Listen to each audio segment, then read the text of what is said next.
Do you want to get nuts? In this movie, Michael Keaton already is nuts. Today, the machine is sending us further back in time than it ever has to 1989 to cover the movie The Dream Team.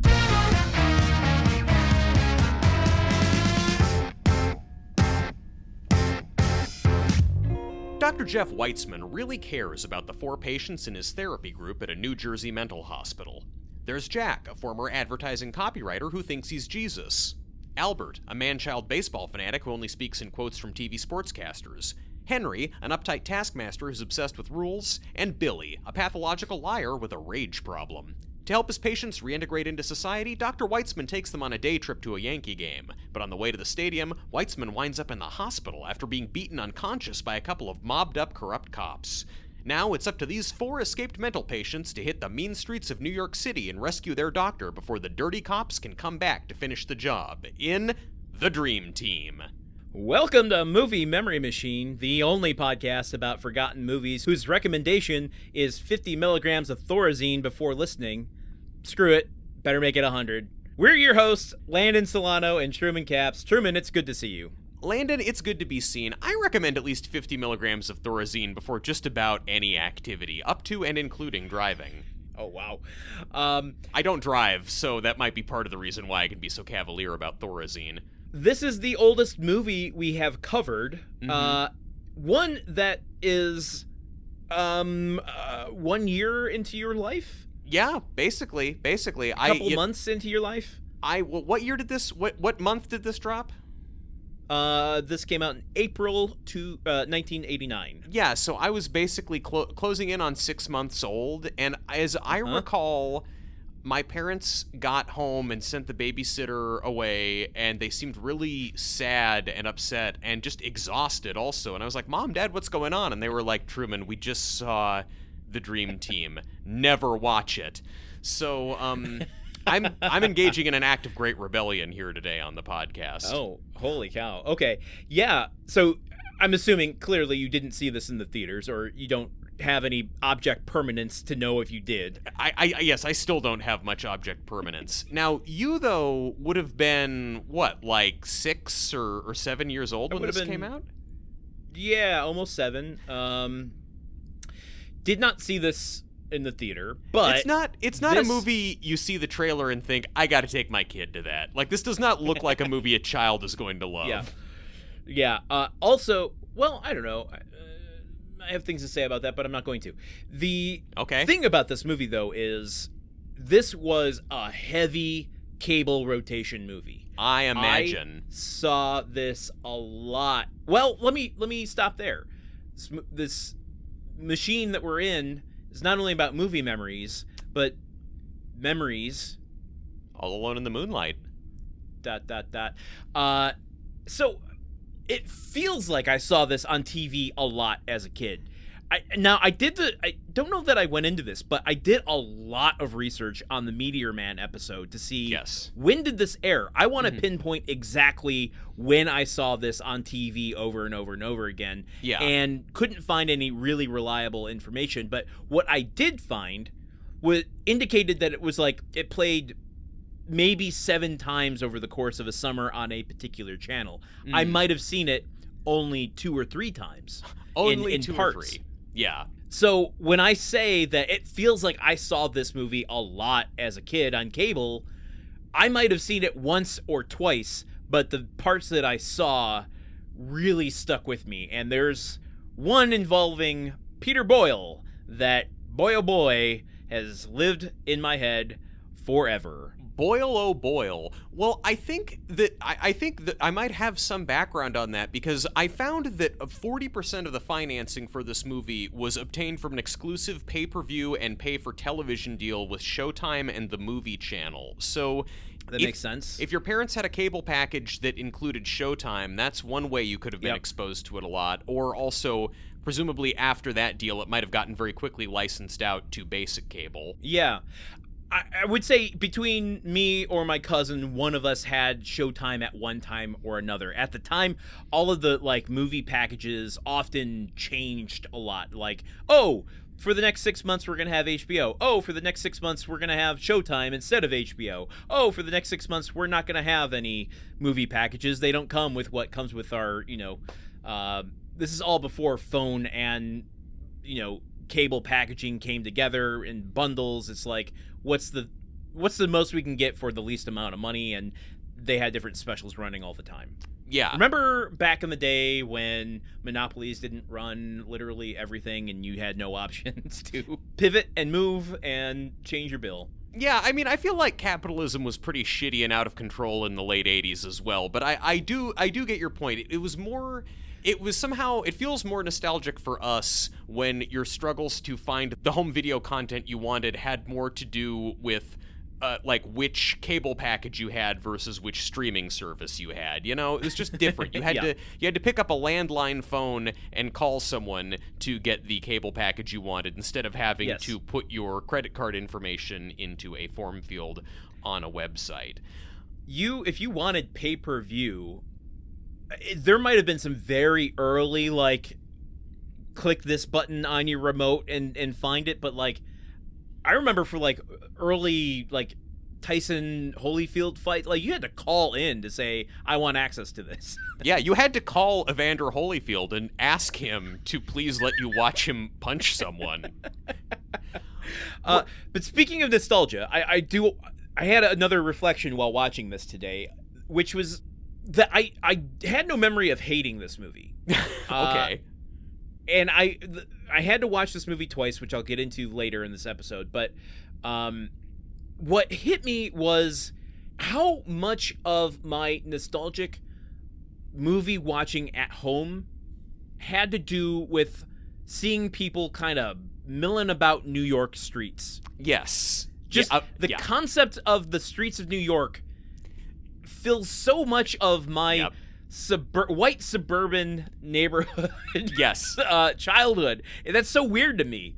Yeah. No, same. Exactly the same. I mean, growing up almost geographically as far from New York as one can get, unless they live in Alaska or Hawaii, I had for so many years this obsession with this picture of New York in my head as seen in, I think the most authentic, most obviously filmed in New York movie of all time, Rumble in the Bronx. It's like, well, yes, New York is like this dangerous hellscape full of all these eccentric, larger-than-life characters with big Pacific Northwestern mountains visible in the background from every rooftop. The kind of movie New York from this period is like a beautiful, special thing. Yeah. What other movies informed your picture of the Big Apple at this age? I mean, it's impossible. I was going to try to list a few, and it's just like all of them. Mm-hmm. Meteor Man. Yeah. Ghostbusters. Well, Meteor Man is DC, but... Well, damn. When you got a point, you got a point. I mean, you have a very... It's not just DC. It's DC now. Yes, this is true. So, I mean, the big ones, obviously, Ghostbusters, as I said, Ninja Turtles, like... The things that occupied my attention as a child were basically set in New York. Yeah, of course. That was where all the cool, fun things happened. Where all the hijinks were afoot. Look, speaking of hijinks, can I just like get us into the mindset to talk about this rip-roaring, hilarious comedy? Can I tell you a joke? Yes. Okay, so there's this doctor who works at a mental hospital, right? And he takes a bunch of his patients to a baseball game. So he gets them all up in the stands, and when the home team hits a single, he yells, "Clap, nuts!" And all of these nutcases in the stands, they all stand up and they start clapping and cheering with everybody else. And then when the home team hits a home run, he yells, "Cheer, nuts!" And the nutcases from the mental asylum, they're up on their feet, they're cheering, they're going crazy, and it's like, great, this is exactly what he wanted. And then when the umpire makes a bad call, he yells, "Boo, nuts!" And all of the nutcases from the asylum are all booing the umpire. And it's like, he's like, great, I've got this handled, things are going really well. So the doctor puts his assistant in charge, and he goes to get a beer. And then, 5 minutes later, he comes back with his beer, and it's chaos. There's like a full riot going on in the stands. Everything's out of control. And he asks his assistant, what the hell's going on? What happened? And his assistant goes, well, everything was going great until some guy came by shouting, "Peanuts!" listeners, I'm pumping my arms back and forth. This would be really great if we did it on video. I'm gonna up that Thorazine prescription to at least 200 for me or for you? For everyone listening. I mean, look, I was thinking about this joke, which my dad read to me out of a joke book from the 70s, sometime in the 90s, and I was really thinking, this movie feels like an adaptation of, like, the first 20% of this joke. They were gonna go all the way, and they were like, yeah, you know what, that'll be the sequel. This is just the origin story of the inmates trying to go to the baseball game. Who is the author of that joke book? Is it John Connolly and David Luca? Probably so. This does feel like a movie penned by two the authors of the entire 100 Great Jokes for Public Speakers 1983 edition.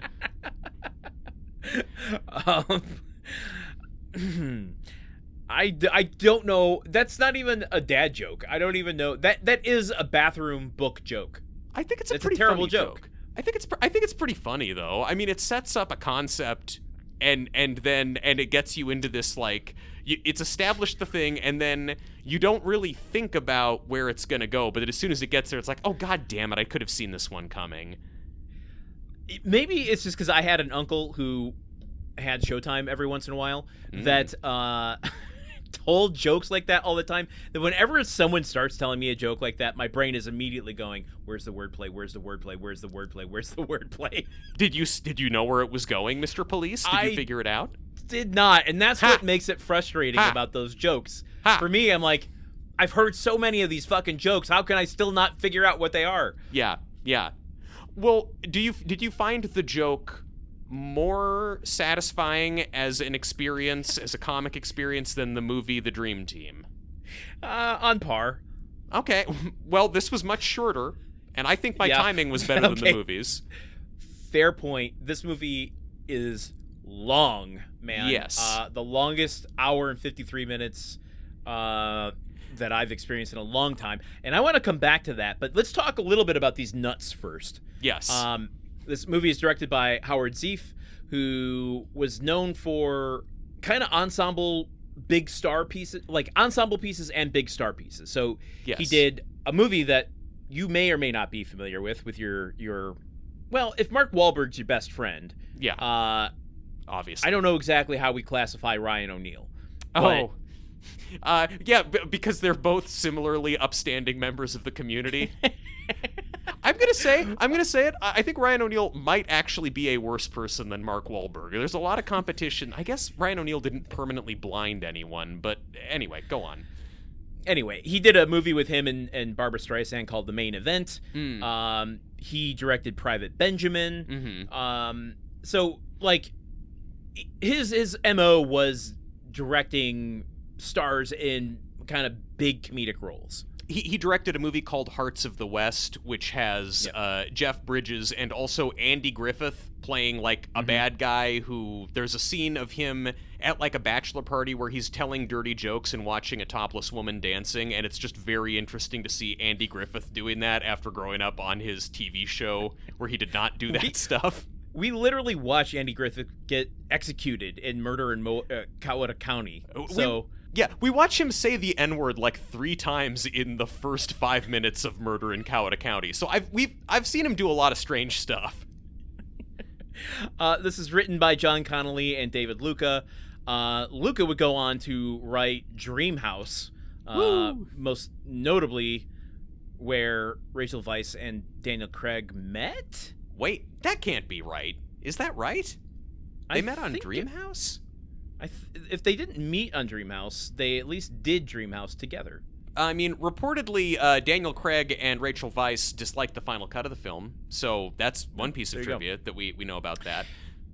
So those are the behind-the-scenes nuts. Let's talk about on-screen nuts. We got Michael Keaton, smack dab between a performance in Beetlejuice and a performance in Batman. He is probably the saltiest nut in this give one that I would I would prefer to spit out, honestly, in this case. Let's, as I go down the cast here, give me a snapshot of their character. So Right. Michael Keaton, Billy Caulfield. Yeah, Billy Caulfield. He is, I guess he used to be a writer, and he is a kind of serial liar. He's constantly telling these outrageous lies, and he also has anger problems and is on a hair trigger and will flip out and freak out and smash shit at a moment's notice. And his name is Billy Caulfield. I wonder if the people who wrote this movie ever read any books. Caulfield. I wonder if there's any subtext going on. He's kind of at war with the modern world, you know? He's kind of a rebel. Yeah.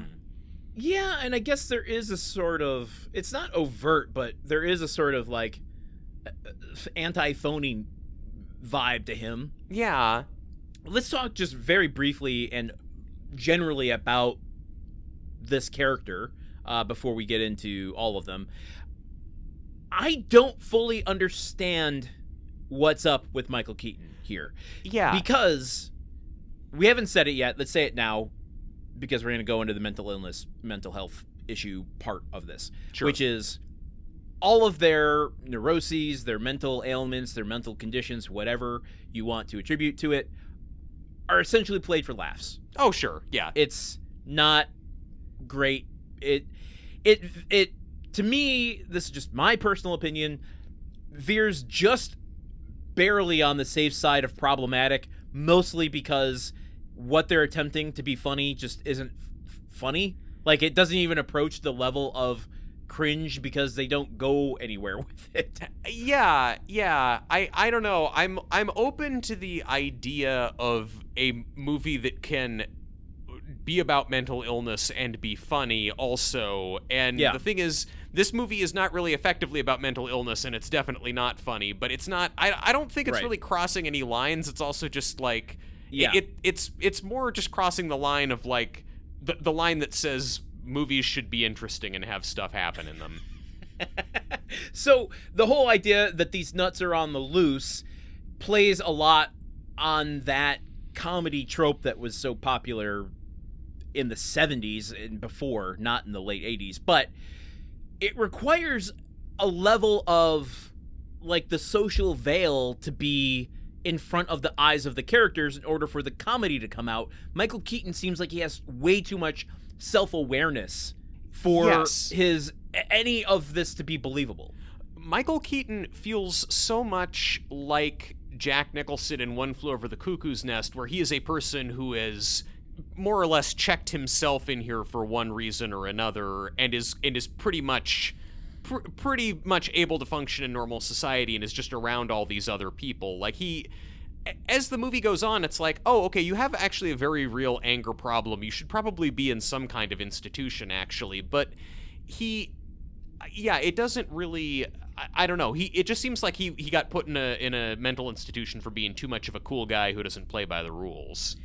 Yeah, you called out the cool guy problem in last week's episode, and I think it really applies here because at least in One Flew Over the Cuckoo's Nest, which this takes a lot of inspiration from. You think?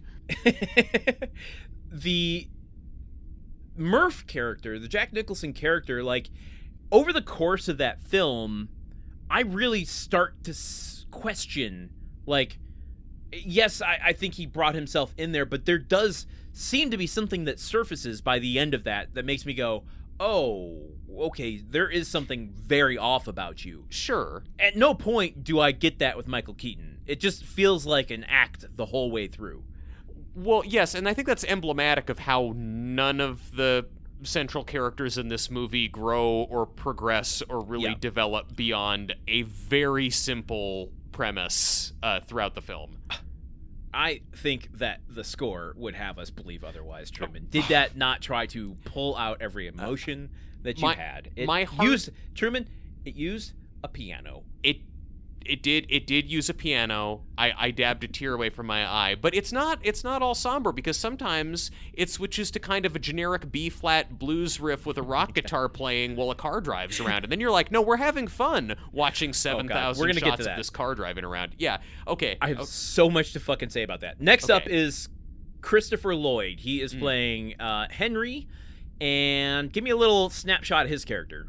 perhaps the only clever thing in this movie is that it begins with we're watching Christopher Lloyd walking around this mental hospital wearing a lab coat and carrying a clipboard, and he's kind of chastising the other nurses for not being... He's walking.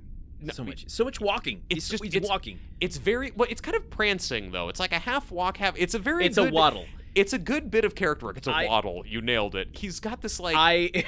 straight arm Later trot. In this film... When there's action happening and they have to like escape the cops and stuff. Yeah. I don't remember the melody of it because I suck with music, but I had come up with a theme song that was something like waddle waddle waddle action scene, waddle waddle waddle action scene. As just they're all just kind of like bobbing their way to the fire exit. They all, like, whenever they have to run somewhere, all four of them run in a single file line, kind of in step, and I look at that, and I'm like, damn it, I want this to be better. Like, I'm mildly amused by this, and this is the most amusing thing in the movie, and I wish more of the movie could at least rise to this level of basic interest on screen.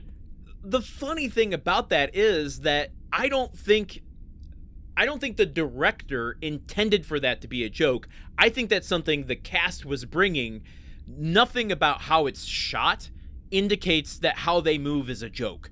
Yeah, I just don't know what I don't know what intentions were going on anywhere. I don't know what the intent was when they were writing it. I don't know what the intention was when they were shooting it. Yeah. Maybe they were driving to set that day and they saw a bunch of people standing in line and the director was like, "Holy shit, I've got an idea." But Christopher Lloyd, we first see him dressed as a doctor, upbraiding nurses for not, having their uniforms on right, and is talking and trying to, like, converse with other doctors about medication limits. We then find out when he goes in for the group session, no, he is also one of the patients. Just part of his thing is he's so obsessed with rules and regulations and reporting things that he, part of his mania is he dresses up as a doctor and pretends to be a doctor, and he used to work for the city sanitation department, so he's obsessed with litter. Sanitation? Hold on. There's another moment when he talks about working for the post office. But then I feel like there's also like two scenes where they talk about him working for the sanitation department. It's possible that this movie is not very good and not very clearly thought through in any regard. I can point to other examples of this.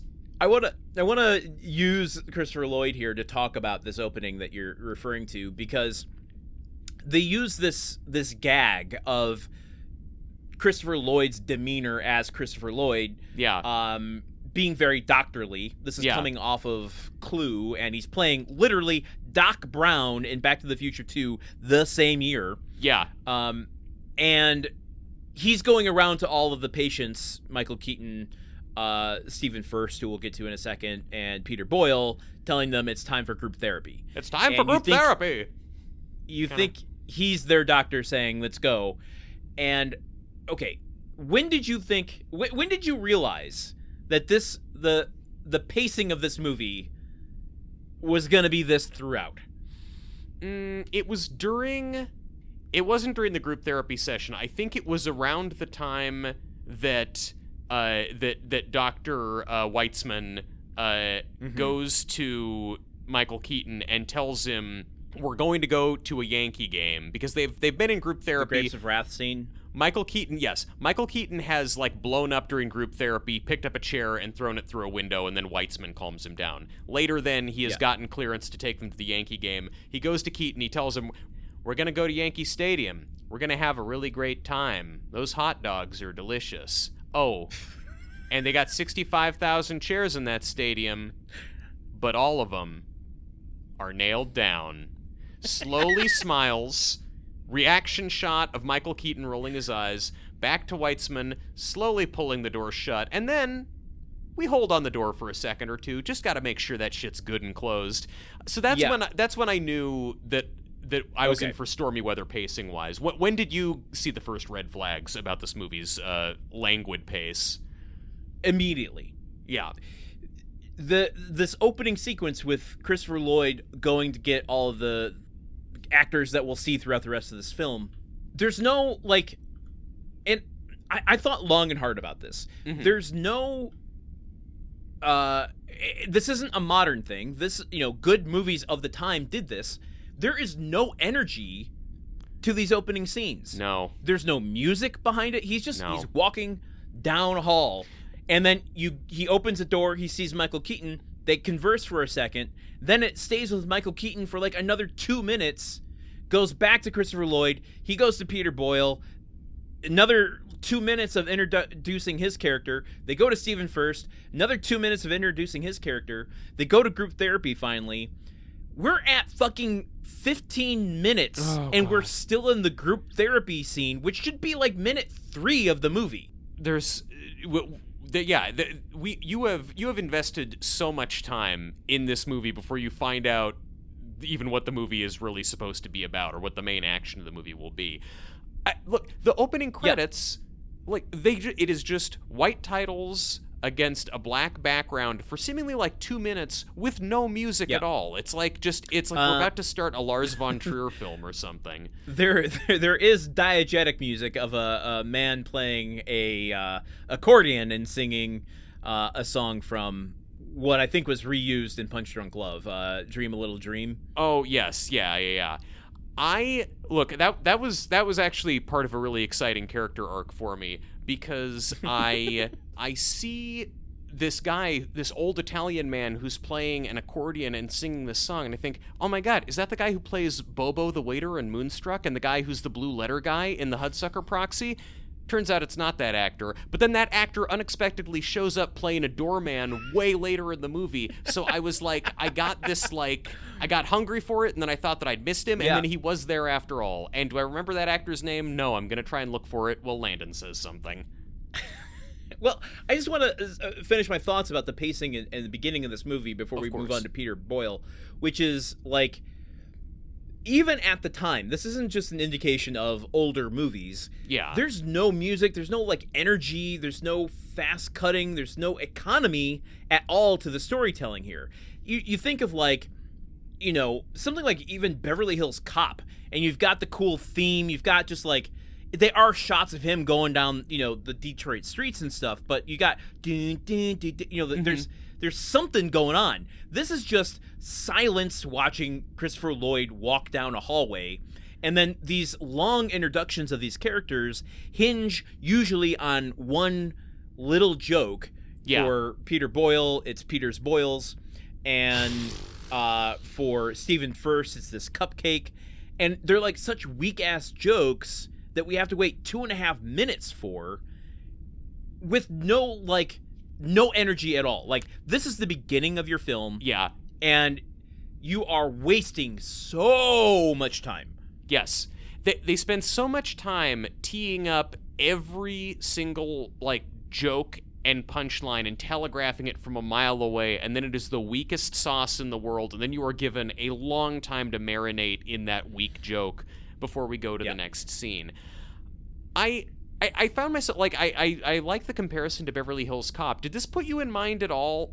Well, no, it didn't, because these are good movies, but it makes me think about John Landis, and I know we have problems with the way John Landis operates as a director, safety-wise, but yes, I don't know if you've noticed watching his movies, if you've watched any recently, a movie like Trading Places or Coming to America, you know, those are comedies. They are slow and deliberate with, like, what they're showing you, setting up the world, playing out every joke. Those movies move slowly, but it doesn't feel ponderous and boring. You're, like, interested in it. But not the first 3 minutes of the movie. I mean, he'll get you into a movie. This is just like, oh yeah, we'll play it slow for the old folks coming in. And it's like, okay, cool, we're at minute 20, and they're just now leaving to go to the Yankees game. Yeah, look, I'll just say, the first, like, 3 minutes of Trading Places are mainly just shots of rich people in Philadelphia and poor people in Philadelphia. Rich people in Philadelphia, poor people. The first 3 minutes of Coming to America are just a palace in Africa and, like, women tossing flower petals on the ground and as James Earl Jones walks around. I bet there's at least music. No, there is definitely music. There's great classical music in Trading Places, and there's African traditional music in Coming to America. There you go. And both, and it's something. It always works. Let's move on to talking about Peter Boyle real quick. What's his whole problem? What's his thing? What's his thing? Well, this was difficult for me to relate to because Peter Boyle was an extremely successful copywriter at an ad agency who then went completely insane. And I mean, nothing like that at all relevant to my life. Truman, stop stripping. Stop stripping right now. No, it's fine. I'm Jesus. It's okay. This Jesus did this all the time. But yeah, he thinks he's Jesus. He had some sort of breakdown at work, which resulted in him trying to throw one of his coworkers out a window. And yeah, then decided that he was Jesus. And he also is into nudism, taking his clothes off. He's also kind of an exhibitionist, but only for 2 scenes of this movie where it doesn't make any real narrative sense. The first scene in the movie where Christopher Lloyd comes in to get him in his room, and he's sitting there, he's drinking wine, and he's completely naked, and he's sitting there naked talking about how this wine is like it's the blood of Christ and it's such a fine Bordeaux. And the way he said it, I'm like, Beaujolais. It's a fine Beaujolais. And I'm thinking like, you're talking about fine wines, you're sitting there naked, you're putting me in mind of the naked Kelsey Grammer picture eating pasta. Is that what we're getting for this movie? No. Sadly, no. No. Yeah. So Christ complex and sometimes exhibitionist. Yeah. Then let's round out the nuts with and I not editing it out. I hope people don't take that offensively, because they use this term a lot in this movie. Yeah. For Stephen Furst, not our first Stephen Furst. God damn it, Landen. Stephen Furst plays Albert Iannucci, who is he's kind of like selective mutism. He will speak, but it's only saying things that a baseball announcer would say on a TV show. Or things he heard on a TV. He recites commercials sometimes. Yeah, TV bits. And yeah, he's very clearly just like a boy in a man's body. And nobody really knows his backstory, I guess. And but you know what? We're all supposed to really care about him. We all should really get invested. There is a slight mystery afoot if you want to investigate, in which it is said in passing that one of the inmates has been here for 12 years. Now, as we go through the movie, through the interactions each of the characters have with the people in their life, we learn when they were committed, and thus we learn that it's Stephen Furst who has been there for 12 years. Yeah. But we don't know why, we don't know how, and we don't know where, or who, or the other questions. Yeah. When? Yeah. 12 years ago. We know when. Okay, it's the one thing we know. I'm sorry. The pacing on that joke was so slow that I stopped paying attention. I think that the place that I think knew that I was in trouble, it's the fact that the movie first has the beat of Christopher Lloyd going to all of the patients and telling them it's time for group therapy. They have group therapy. Then it's Dr. Weitzman telling the superiors at the mental hospital, hey, these guys are doing great. I'm going to take them to a baseball game. A baseball game? This is most unorthodox, but okay. And then we get Weitzman then going to each of the patients' rooms to tell them they are going to a baseball game. Yes. But he's told all of the other 3, and they've had some one-off stupid joke. But then the last one is he goes to Stephen Furst's room, and it's not even a conversation. He just walks in, and we're filming from the window outside, and he just goes in, and he just, like, puts his arm around Stephen Furst, and they're smiling and looking out the window together, and the music is going like, ba-na-na-na-na-na-na. Music in this movie, man. I got so much to say about that later. But, yes.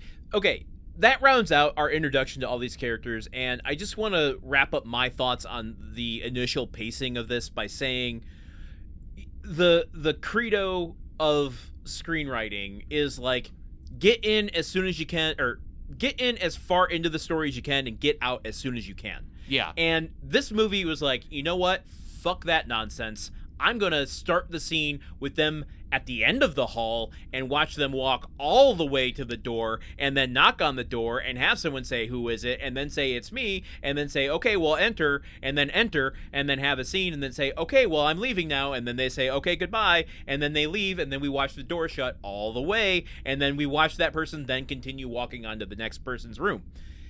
And then repeat that. I'm going to film Lorraine Bracco running into the lobby of the building, running up to the elevator, yelling, "Hold the elevator," squeezing into the elevator, standing in the elevator, and the elevator doors closing completely. Otherwise, how would you know how she got to the 9th floor of the hospital? This script has zero, and the direction of it, and the editing of it.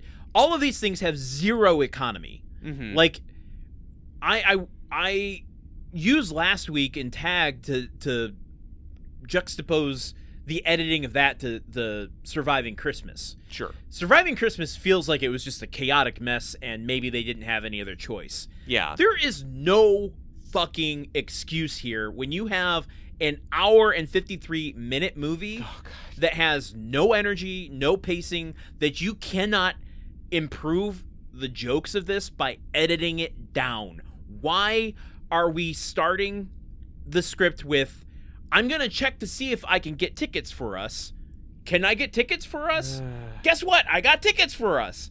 Just say you got some fucking tickets. I'm turning into Michael Keaton a little bit. Yeah, I know, Landon. We're gonna have to lock you up. It's this movie is just painfully long. I had to watch it in 2 parts simply because I got so bored, and I was just like, I'm gonna come back for the last half hour tomorrow. I can't. I just can't. And I watched the second half of it while making dinner. I would watch 2 minutes at a time, get up to stir some orzo, and then go back. And it's like breaking it up with small amounts of cooking still didn't fix the movie. That doesn't surprise me, because you would pause it in the middle of a scene and come back, and you'd watch the scene and go and stir and come back, and you're still in the scene. I mean, that's true. I guess if anything, I was really edging the Dream Team. I was making it last even longer. I was Dream Team gooning. that turns into a different kind of dream if you edge too much. Okay. Let's talk about the film's release so we can move off that topic. Oh my god. Let's talk a little bit about budget and box office.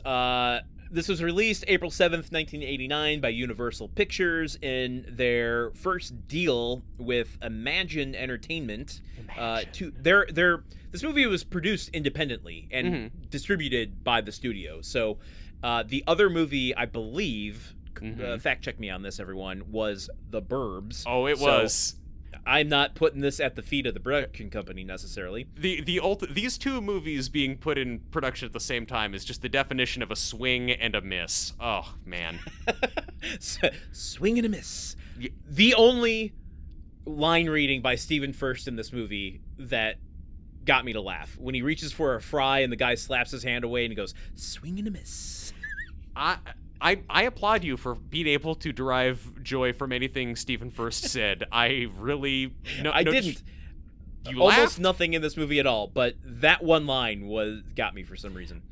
I'm so... We'll talk about it more later. I'm so burnt on the character who only speaks in quotes from things, like who says nothing but quotes from, like... Yeah. It just... I've seen that a lot and stop doing it. Stop it. Stop doing it in the past. This is a PG-13 film, which is still somewhat a new rating. It's only 5 years old. Because they eat a guy's heart in this movie, just like in Last Crusade or in Temple of Doom, and they were like, "Well, gotta have a new rating." But they do it so boringly. Because we get a shot of them picking up the heart, a shot of them looking at the heart. Hey guys, does anyone mind if I eat this heart? No, that's okay. That's fine. I don't care. Go for it. And then he slowly brings it to his mouth, etc. Oh, Jesus Christ. So this is a mid-sized movie. Let's talk about budget. Was $15 million. Distributed by Universal. Has Michael Keaton, who is a rising star. Don't forget, he was a stand-up comedian. Yeah. It was huge in the early 80s. How many theaters do you think they're wagering? I don't know. I mean, 2,000 theaters for this? It's tough because I don't know how many theaters there were in 1989. Yeah, which I was just going to get into, that the box office stuff gets a little murky the further back in time you go. This is the furthest back we've been, and so I'm not sure how accurate all of this is. It's just what I could find. This is a pretty standard release for 1989 for a mid-sized comedy of 1,286 theaters. Oh, okay. I mean, Yeah, again, it's like we're so pickled in our more recent era. It's hard for me to, I guess, be completely wowed by that. But suffice it to say, like they went hard on this. They gave people a lot of opportunities to watch this movie. God help them. But it does release against some big time comedy movies. Yeah, movies is what we tend to call them. Okay, what are these comedy things, otherwise known as movies? Well, okay, do you want to... okay, it comes in at number 2 in its first weekend in the box office. So. You know what? I think this movie is number 2, so that's very fitting. Yeah. I got what you did there. I see that. It's a comedy podcast, ladies and gentlemen. There's one number here I want to call out that like made my eyes burst out of my head until I realized what I was looking at. But also new this week, coming in at number 1, Major League. Oh, man, everyone was thinking about baseball. What's going on? Baseball was so big in the 80s. Coming in at number 3, it used to be number 1, in its 17th week, Rain Man. Wow. Okay. Interesting. More sentimental. Wait, another movie about taking a person out of a mental institution and going on an adventure. It's true. Yeah. Coming in at number 4 in its first week. So this is there's only one other movie released this week beyond this, but I love the Albert Pyun movie Cyborg. Released by Canon, comes in at number 4. Oh man, I love an era when a movie called Cyborg can be number 4 at the box office. Yeah. Yes, I think that's Van Damme, isn't it? Yeah. Yeah. What's that movie about? Is there a cyborg in it? I don't remember a whole lot, except it takes place in like a half-built building / quarry, and there's a lot of kicking. Well, that tracks. If you're making a low-budget science fiction movie at that point in time, there's a lot of warehouses, a lot of half-built industrial spaces. And when you got Van Damme, there's a lot of kicking. Yeah, no, it's not a character study, certainly. Then this comes out against Fletch Lives. Oof. Bill and Ted's Excellent Adventures in the top 10. Jesus. Troop Beverly Hills just dropped out of the top 10 this week. Oh my God, Shelley Long. Yeah. And Jenny Lewis. There's lots of comedy happening right now. So this releases against that. The one that made my eyes bulge out of my head is there's a movie that comes in at number 7. The amount of weeks it's been in theaters, 616. What? I'm like, oh, that's a typo. And then I realized, oh, no, it's a re-release of The Rescuers. Oh, okay, because Rescuers Down Under was about to come out. Yep, that makes sense. Now, you want to talk about a movie I did watch a lot at roughly that time period. Oof. So, okay, this is where some of this stuff starts to get a little murky. This says that it stayed in theaters roughly 12 weeks and was in the top 10 for 7 of those. So it goes from 2 to 2 to 4 to 5 to 7 to 8 to 10. Wow. Which almost sounds like a song you'd find in a Disney movie. Yeah, or kind of one of the interstitial songs in this movie.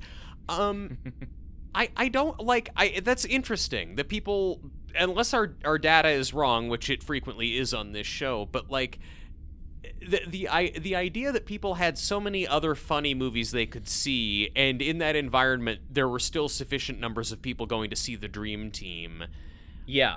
And I think Bill and Ted's Excellent Adventure does this movie better than this movie does by having a bunch of people not taken out of an institution, but taken out of their own time. True. To be lost amongst,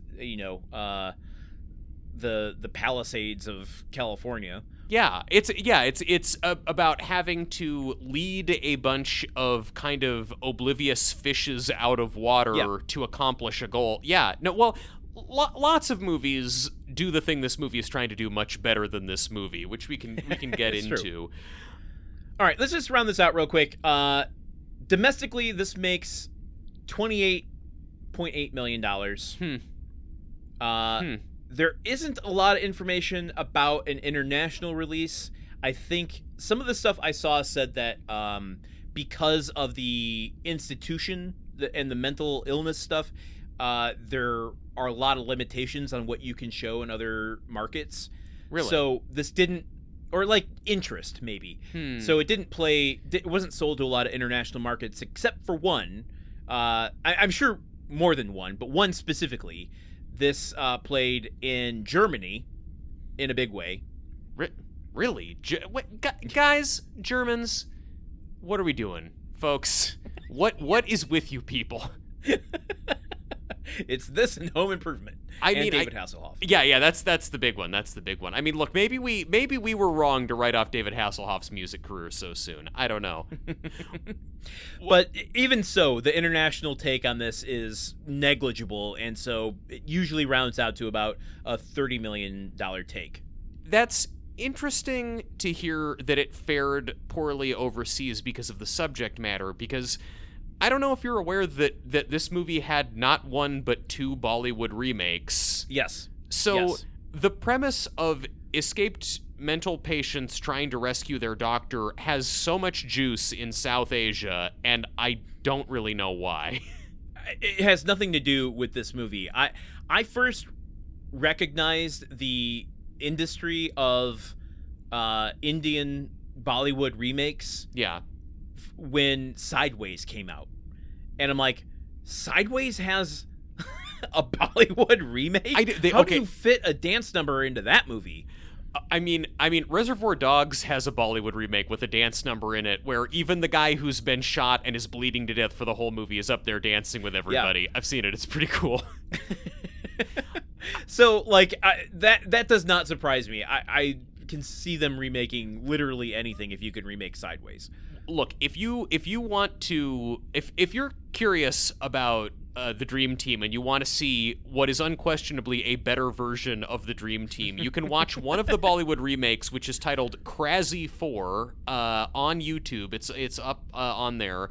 I watched a bunch of it, and it's definitely, the pacing is much better. It's funnier. Yes. A lot of the cultural references bounce straight off my head because I haven't been to India, but it's a better movie in every way. And of the two dance scenes I saw, pretty good. I mean, I'm not much of a dancer myself. I don't think that the lead actors in it are necessarily great, but a lot of the background dancers are crushing it. So, Crazy 4, check it out. I would highly recommend, if you haven't seen this movie yet, maybe start with that one. If you haven't seen this movie yet, count yourself lucky. This is not going to be one of the episodes where I feel like it's enhanced by having seen the movie, because then you will have wasted 2 hours of your life on the Dream Team already, just coming in and pressing play on this episode. So, we are 50 minutes into this episode. Let's pull a Dream Team and introduce a plot point that should have been introduced in the first minute of the movie. Sounds great. Dr. Weitzman has to take Albert to go pee in an alleyway when they get to the city. Yep. What happens, Truman? What happens to Dr. Weitzman? The totally logical, like, thing that is very easily explained and makes perfect sense when you see it on screen. Weitzman has taken Stephen Furst down an alley to pee, and then he hears a noise through a doorway, and he opens this doorway into one of these buildings, and he sees these two guys who are corrupt cops killing a third undercover cop who's onto them, and then the cops chase him out of the building, catch him, and beat him up really bad, and are about to kill him, but then some people witness them about to kill him, so they run off, and he's unconscious, and then Stephen Furst is there, and he's seen all this happen, and then, like, an ambulance comes, and people take the doctor and take him to the hospital, and then Stephen Furst goes back to the van, but because he can only speak in quotes from TV, he's not able to convey to the others what's happened. News at 11. Do you think that taking this kind of screwball escaped mental patient concept and then adding corrupt cop Serpico stuff to it is an enhancement? No. Okay. I mean, there's a way to do this. It's not how they did it, but, like, if you're gonna do it, you need to, like, have the cold open be that, and then go into the psychiatric ward stuff. Yes. Don't introduce a watching a cop get shot in the head at minute 35 of your movie. Yes.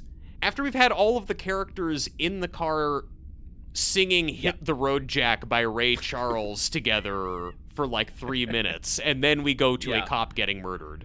Because like this movie can go in one of two ways. If you want to have the like hangout vibes version of this movie, which is just let's watch these fish out of water try to survive in New York City without resources. Yeah. That is a comedy premise in and of itself. Yes. And then you can bring in some of the more humanistic things that they try and fail at the end of this movie, with like them kind of getting a taste of their old life and seeing how they can reacclimate. Like, do that movie and have it be an hour and 23 minutes. Yeah.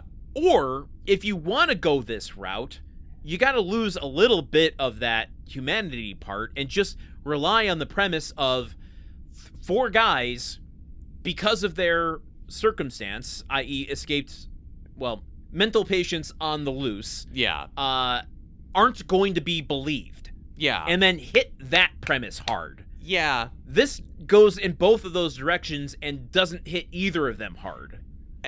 Because the doctor is taken to the hospital. Stephen Furst goes back to the van where the other 3 are waiting, and they basically sit there for hours and hours until they finally realize he's not coming back. And then everybody gets out and wanders out of the van and just kind of goes on side quests for a while, and it's not really...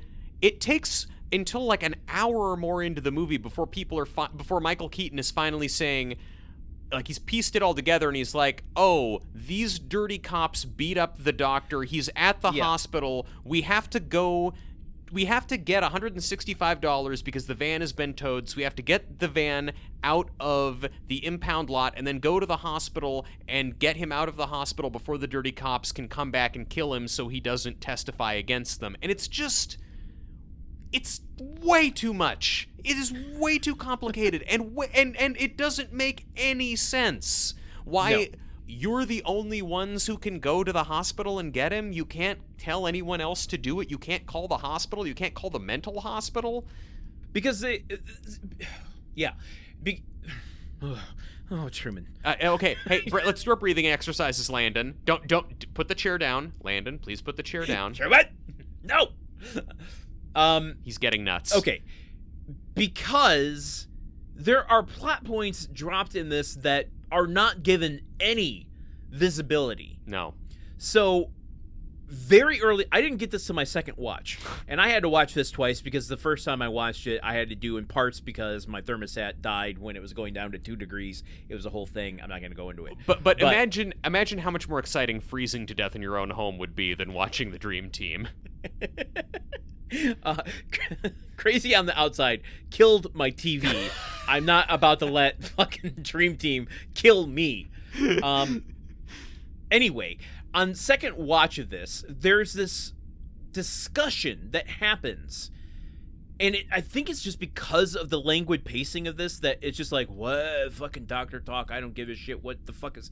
And what am I supposed to be paying attention to? There's this whole idea that they are all now off of their medications.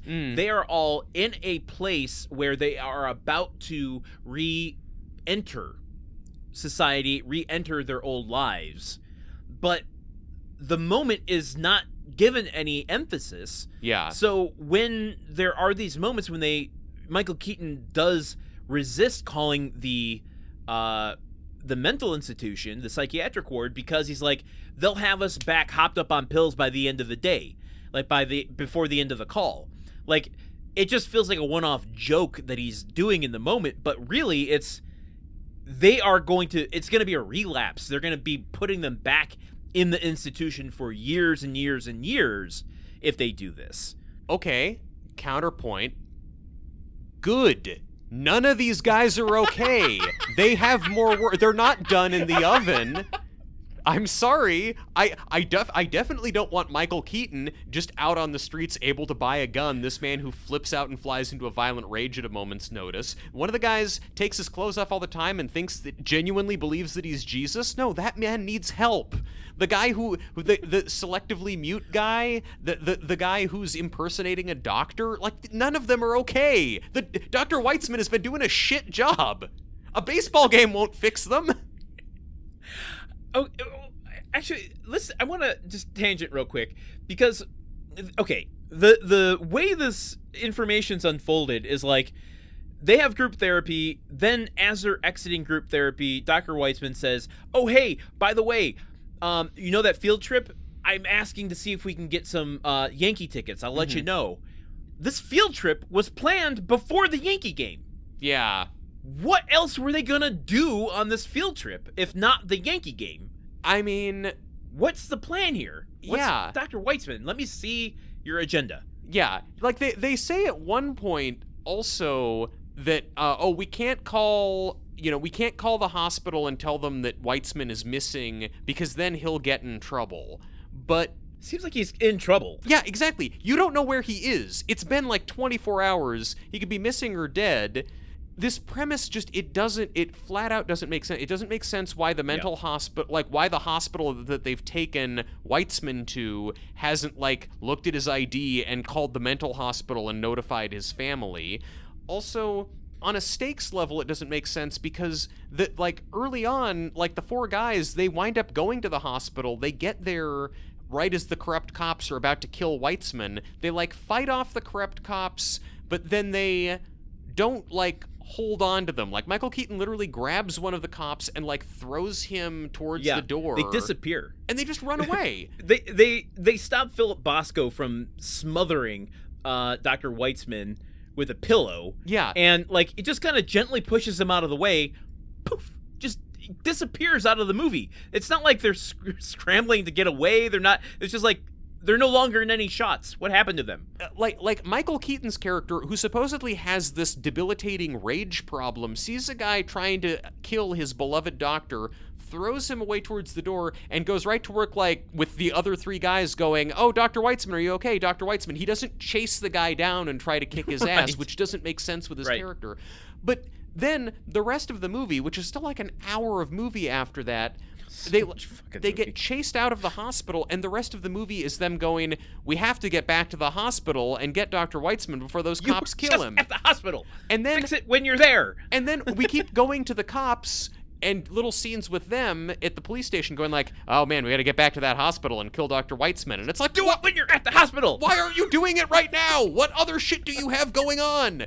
Like, there's no reason for any of this to be happening. It is all just flimsy plot contrivances. It's so weak. I want to talk about Dr. Weitzman for a second, who is played by an actor by the name of Dennis Boutsikaris. Yes. Now, I have a comment about him, but before I get to that, not our first time we've seen him this season. Wait, really? Not the first Doctor we've seen him be this season.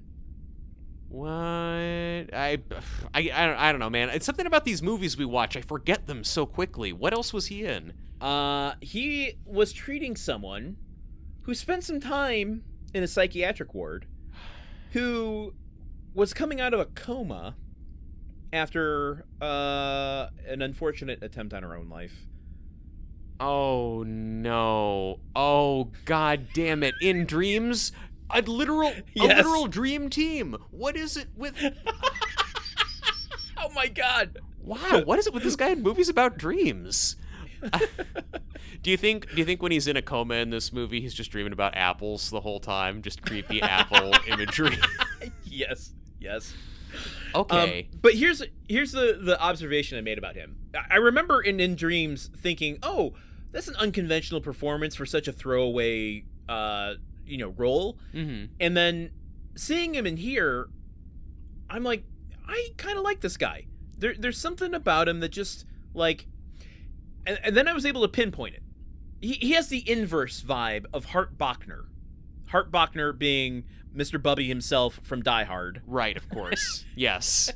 Yeah. Who we saw in Carrie earlier this year. Yeah, playing the They asshole. look similar. Yeah. But you see Hart Bochner on screen and you're like, ugh. Yeah. You're up to something. Mm-hmm. I don't like your vibe. You're gonna try to sell me on something and then use my money to buy Coke. Yeah. When I see this guy, I'm just like, oh, okay, Yeah. cool. He seems nice. Let's hang out, man. Yeah. What are you talking about? Yeah, I will What do open you up got to you tell about me? my feelings and my trauma. Yeah, of course. I don't think he's a good doctor, but I No. think he's a good person. I really enjoy his level of enthusiasm and compassion that he's putting forth. He's too... Like, as an actor, I believe him, Mm-hmm. even though his actual work shows that maybe he's a pretty shitty doctor. Yeah, like in the first scene with him where he comes into the group and you realize, oh, Christopher Lloyd isn't the doctor, this guy's the doctor. And he has this very calming presence and kind of de-escalatory presence, and he gets control of the group, which I thought was one of the rare moments of competence from this movie, just like showing that, okay, he's got a way of managing people. And I liked that. Talk about your assessment of his medical work. Why do you think he's a bad doctor? I think he makes too much allowances, and he leads too much with his heart, and wants so much for them to make a recovery that he sees things that aren't entirely there. Yeah, almost as though he has a mental illness. He's constantly making the case that, they are so close to being able to re-enter. Yeah. They're making breakthroughs, but he says it in such a kind of charming and compassionate way. When he's making the case about the Yankee game, the head of the psychiatric ward is like, I seem to have heard that one of your patients threw a chair through a window, and he's like, they're just annoying each other, and that means they're coming out of their shells, and that's a good thing. And I'm like, oh yeah, you're right. They're camaraderie. Yeah, I believe you. No, someone threw a chair through a window. Yeah. So someone is engaging in behavior that would get them thrown out of polite society. That is the opposite of what this institution is there to do. The whole reason they're in there is to get them to stop doing that. He completely dismisses this idea that Albert, Stephen Furst, is basically a kleptomaniac on top of everything else, and has stolen this other guy's cupcake every single day for months and months and months. And he's like, that guy never complained, so why are we worrying about it? Like, well, you're not treating the problem, which is he steals things from other people.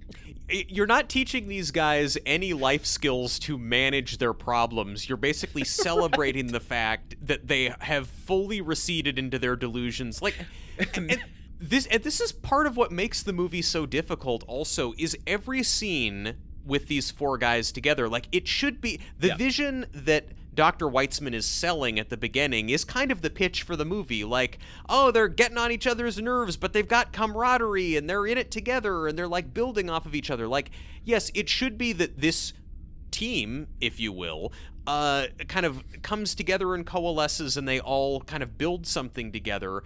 But every scene with them, it just kind of like rotates through each of them saying one line that's their bit. Michael Keaton is kind of driving the show, and he'll say, we need to go do X, and then Peter Boyle will be like, well, Jesus was when I was crucified, it was like I was on a big X, and then Christopher Lloyd is like, well, X is against regulations, and I'm putting this in my report, and then Stephen Furst is like, oh, get X, only $9.99 on pay-per-view, and then it's like, well, that's the end of that scene. Everyone just like kind of farts out a line that ties into the one thing their character's about. So you never feel anything for them or feel like they're coming together. You know what the other weird thing is too here? I'm going to just share my screen and I'll let you use your word pictures. This one of the posters for this movie, this image here. Yeah. Talk to me about the title of this movie, The Dream Team. Yeah. And then you pair that with this picture of these people, which is Michael Keaton. He's got his tight jeans, he's got his Nike high tops, he's got his suede brown jacket and his mullet. Yeah. You've got Peter Boyle wearing a vest, some high top red Converse, some camo pants. You got Stephen Furst wearing the Magnum PI Hawaii shirt and jeans and his baseball cap. How do you not look at this and go, oh, it's a play on the A-Team? Wow. Yeah. As someone who watched a lot of the A-Team as a kid, I didn't even realize that. But yes, it does look... It seems like they're trying to play off of that. Like, nothing about the picture of them on the cover suggests that these are escaped mental patients also. But also, the Dream Team doesn't indicate that either. So what is the title? I don't understand the title of this movie. I don't, because they don't ever really act as a team. They mostly all kind of like go off and do their own thing and squabble a little bit.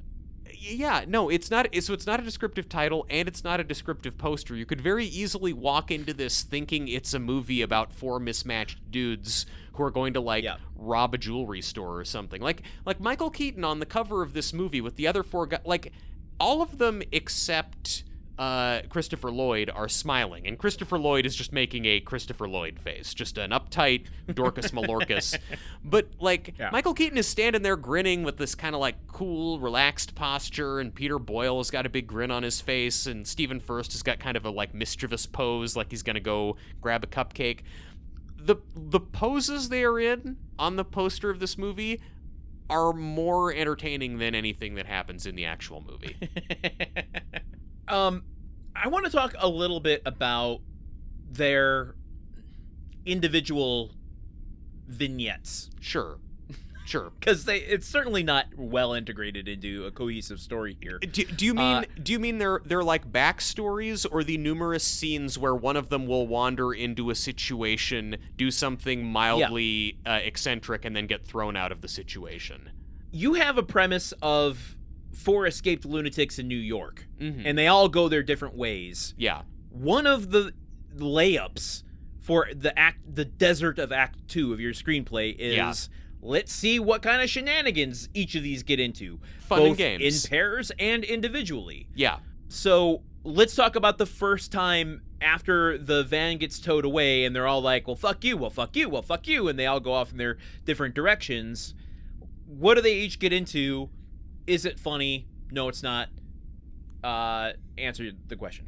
Well, you've already gotten me halfway there. I mean, well, Peter Boyle, first he wanders into a kind of a black church where they're all singing gospel music, gospel church, and he goes up and starts talking about how he's Jesus, and at first people seem to be into it, but then he starts taking his clothes off, and that kind of goes south. There's a lot of different scenes with Christopher Lloyd just like getting mad at people for littering, and he's picking up litter all over the city. It's not... He goes into a bar at one point. Yeah, he does. Yeah, boy, a lot of these slid off my brain. Michael Keaton goes to a fancy restaurant where he sees a bunch of stockbroker types sexually harassing a beautiful waitress played by the one, the only Lorraine Bracco, and he beats the shit out of the guys. Turns out the waitress is his ex-girlfriend. I want to pause a moment on that scene, which is one of the only scenes in the first half of this movie where I saw the potential of what this could have been. What could it have been? Having their individual neuroses or conditions be both a hindrance or a superpower. Yeah. Out in the real world. So the fact that Michael Keaton has no boundaries, that he doesn't live in fantasies, he creates fantasies, and that's a problem I have. But he's able to have no qualms about faking shit to prove a point or to escalate a situation. And basically, take down the bad guy. I'm not saying it works here at all. It does not work here at all. But if you really harnessed and made this, you cut the scene down, you edited it for pacing and stuff. Seeing him recognize Lorraine Bracco, whatever, we can do the reveal that it's his ex-girlfriend, the way it is. But go up to these guys, make a scene for the greater good of you don't treat people this way. Sure. And everyone else around you is watching it and tolerating it and just kind of murmuring under their voice oh, isn't this so bad? But he's the one, because of his situation, that can do something about it. That has comedy potential. Yeah. But it's played so slowly, and without any real threat to it, that it's got kid gloves on the entire time. And I think that what they go with, the way in this scene that they try to have him use his illness for good, which is that he goes up and creates a violent incident in a public place, it's like, that's kind of the least interesting way to take it. The idea of, like, what he's officially in for is pathological lying, and he does some of that from time to time. Like when they're driving into the city, he points out the Twin Towers and he says, I was the architect for those. They were gonna just do one, and I was like, hey, do two of them. But like, they do a little bit of that, but then as the movie goes on, it's mostly just, he's a flaming powder keg of rage. And the pathological lying would be more interesting if that was what they went with. But that's not pathological lying. That's just... And maybe it's because you have Michael Keaton, who is kind of a jokester. He's carrying jokester baggage with him as his persona. Twisted. Yeah. That's just like, he's just having fun. Like, pathological lying is debilitating and affects your relationships. It's not making a joke when you're just driving by something. Mm-hmm. Like, that's where I don't believe this. And that's where I'm like, it takes a certain amount of wit to look at something and create like a scenario out of it, rather than compulsively and pathologically, like, I can't admit this thing, or I have so much avoidance about something that I need to lie, even though the lie is completely blatant and we both know that it's a lie. Like, that's a completely different thing, which is why I don't buy Michael Keaton's whole deal in this movie, because it just seems like he's an improv instructor that got a little tired and had to go check himself in for a while. Yeah, it really just seems like his character's problem is that he's an asshole, and like I both think he should be separated from society, but I don't know that a mental hospital is really the thing. Like, he just needs he needs therapy. Now, here's a good question. To me, it's like, if you are saying that Michael Keaton in this movie needs to be institutionalized, you're basically saying Bill Murray in Ghostbusters needs to be institutionalized. But maybe that's true.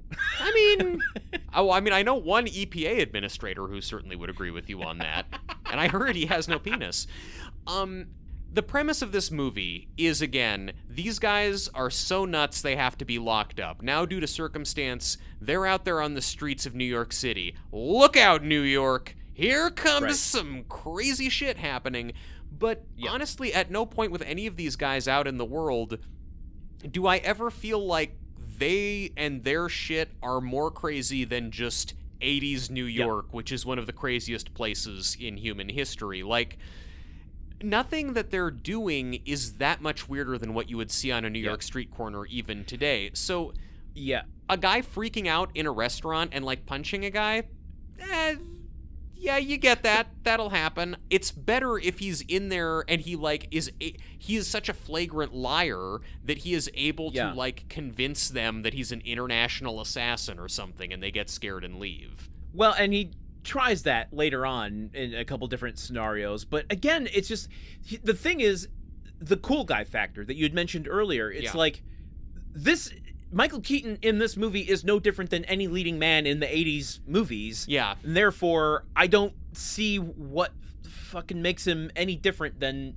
Eddie Murphy or, any other character who's just constantly, like, Eddie Murphy does more lying in Beverly Hills Cop in any given scenario to prove he's undercover than Michael Keaton does in this movie. Like, it's the cool guy leading man baggage he's bringing with him is antithetical to the character that he's playing. Yes. And I think that Eddie Murphy's flagrant lying in Beverly Hills Cop, it's like part of the fun of that is people are kind of like reacting to it, buying into it, going along with it in some cases because they're convinced by his charisma, and it gets you into different situations. In most of their interactions with other people, everybody sees right through the fact that these guys are all nuts. Like, there's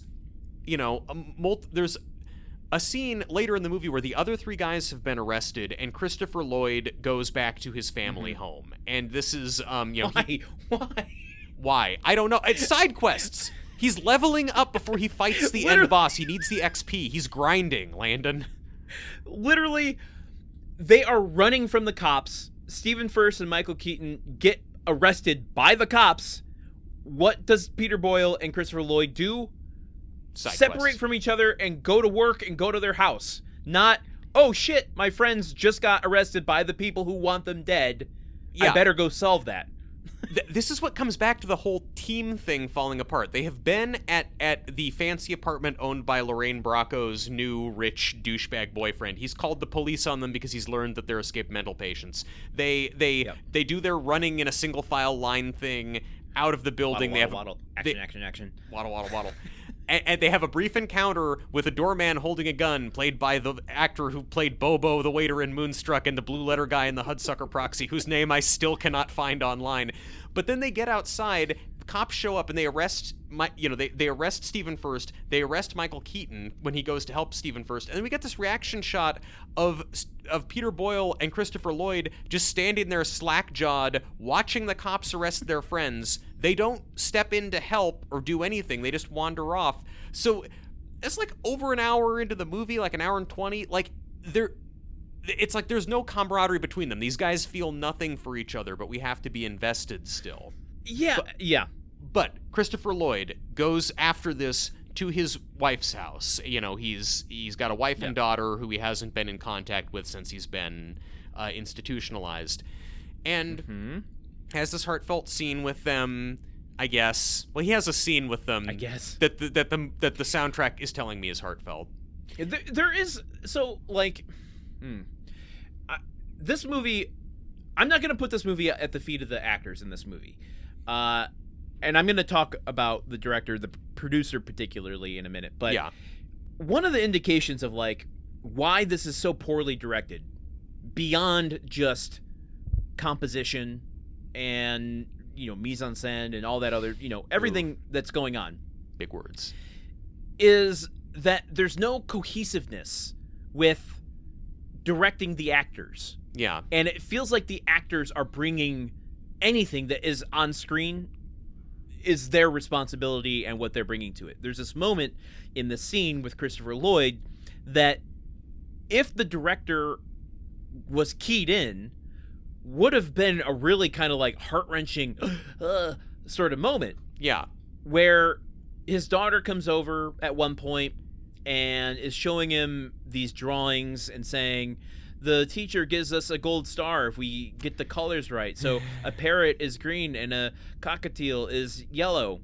And can I have your clipboard in order to, for my pictures? And like, it's this moment he has to like decide, okay, am I going to give up some of my, compulsiveness and, to re-enter the world? And he does.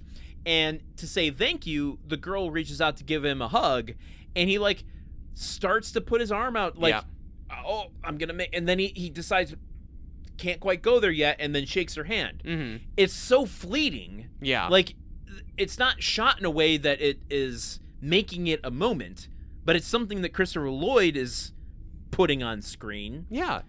And there's something interesting there. Yeah. It's not at all made to be interesting, but it's there. Yeah, it's not made to be interesting, and you haven't invested a lot in this character either, so you don't have a whole lot of at this point you can't buy into him as like a real person who lives in the world. But there's it's this ghost of something that could be more affecting if they actually went through more on like why, the fact that he wants to get better in order to be able to connect with his kid or something like that. But he goes to his wife and kid, and he meets with them, and he tells them when he's there about what's going on and how the doctor's in the hospital, and we need $165 so we can get the van from the impound lot to pick up the doctor and take him to safety, which just makes no sense at all. But his wife goes and she gets $170 and says, this is all the cash I have. I shouldn't be doing this. I shouldn't be trusting you, but I do. Good luck. I believe you. She says the words, I believe you, when this whole movie has been predicated on people not believing them. So I think it was intended to be a big moment. Yes. They've tried to warn other people from their lives, and they just get laughed out of places. But so he takes the money. Next scene we get like he takes the money, and his daughter says to him, "Are you going to come back and live with us again soon, Daddy?" And he says yes, and that's like, okay, and it's like, okay, a little personal victory here. Next shot is he is marching into the jails of the police station with a cop next to him, and he's saying like, "Okay, well, I'm just going to collect my patients here, and we'll be headed back. Thank you so much for keeping an eye on them, officer." And it's like, oh, he's in his doctor persona, and now this is his superpower on the outside. He's so convinced that he's a doctor that he's convinced this cop that he's a doctor, and that's going to get the guys released. They get to the jail cell. The cop opens the door and then just shoves him into the cell and slams it shut.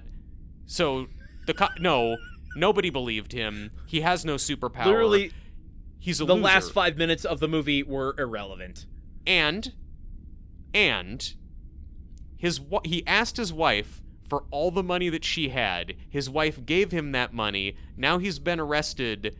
The money's confiscated, and we don't see the wife or hear about the wife for the rest of the movie. He fucked up again. He put his wife and child in the poorhouse. At the end of the movie, they save the day, and they just go back to the baseball field to watch another game. Like, Christopher Lloyd isn't like, great Scott, my wife, I need to give her some money. Yeah. It's just nothing. It's like the whole movie is this, it's like, sloppy. It could have been this. It could have gotten you to this level of catharsis. It could have given this message, but just nope. Yeah. Let me ask you about this. To compare, because I think there is a lot of feet dragging when it comes to watching older films. And I don't have that, and I find, I understand it, but it's a little like our tolerance for adjusting ourselves to the movie has gone down, and that I find a little disheartening. Sure. Now, I want to ask you a little bit about the pacing between, and the expectations of pacing between a movie of this era and modern movies. Yeah. Great comparison coming right off of Tag, which is something we both agree was very well paced and very well edited. Yeah. A lot of energy there. Yeah. So, do you have problems with the pacing of older movies? Do I, who am currently wearing a Barry Lyndon t-shirt, have a problem with slow-paced older Generally, movies? Barry Lyndon is an exception. It sits outside the norm. I mean, well, I do think it sits outside the norm because nothing is at that level. No, I love a movie that is slow and deliberate in its pacing. I mean, I feel like I don't know, like I'm totally on board for a movie that will let you sit in a moment, or a movie that is like made at a much slower pace. You mentioned John Landis and his films, and maybe you can go deeper into that, but I guess what I'm getting to is like, of this era and a little bit earlier, you had this more deliberate pacing, which, when done well, allows you the space to invest in characters, to invest in a world, to get to know things, set a tone, and just kind of like immerse yourself. But that opens the door to bad filmmaking where it's just slow as shit, blah, blah, blah. Whereas modern day movies are so fast paced, they're so get everything out the door in the first 5 minutes that when done well, you get really energetic, well paced, movies that know something about timing, and like it's an enhanced experience. But the reverse of it is just slop. Because now, I mean, and for the past 15 to 20 years at this point, like, movies are in natural competition with people's phones, whereas older films, like a movie in the 50s or the 60s, it was like, I mean, there's nothing else going on outside the theater, and also you probably don't have air conditioning, so you're excited, like, doesn't matter how long it takes to be here. You're in a theater. Yeah, exactly. So I don't know, I really appreciate a movie that's as I've said, starts on page 1 and really kicks right off and can go really fast. I think it's such a relief, though, when I go back and I watch a movie from the 80s or earlier, where you don't feel that pressure, and it's like you also don't feel the formula, the save the cat stuff, the oh, well, it's, this thing is happening by this minute, we're seeing this thing at this place. Like, movies were less formulaic when they didn't feel like they had to compete quite as hard for people's attention. Go with me on this journey for a second. Of course. Something you just said kind of... I'm going to talk this out, so I don't know how accurate this is. But great. Get that editing finger ready, Truman. It's like...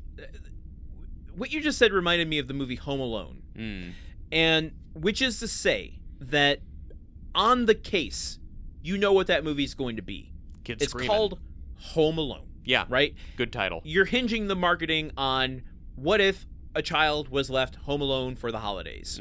So when you're going into that movie, you aren't relying on those save the cat formulas, but as an audience member, you're like, okay, I'm waiting for the premise to drop. Yeah. Right? At what point are we going to get to the homey loneliness of this movie? Now, apply that to the Dream Team. Remember that time that I borrowed one of your little homie figurines that you got from the vending machine at a diner? That was technically a homie loan that you gave me. Anyway, continue.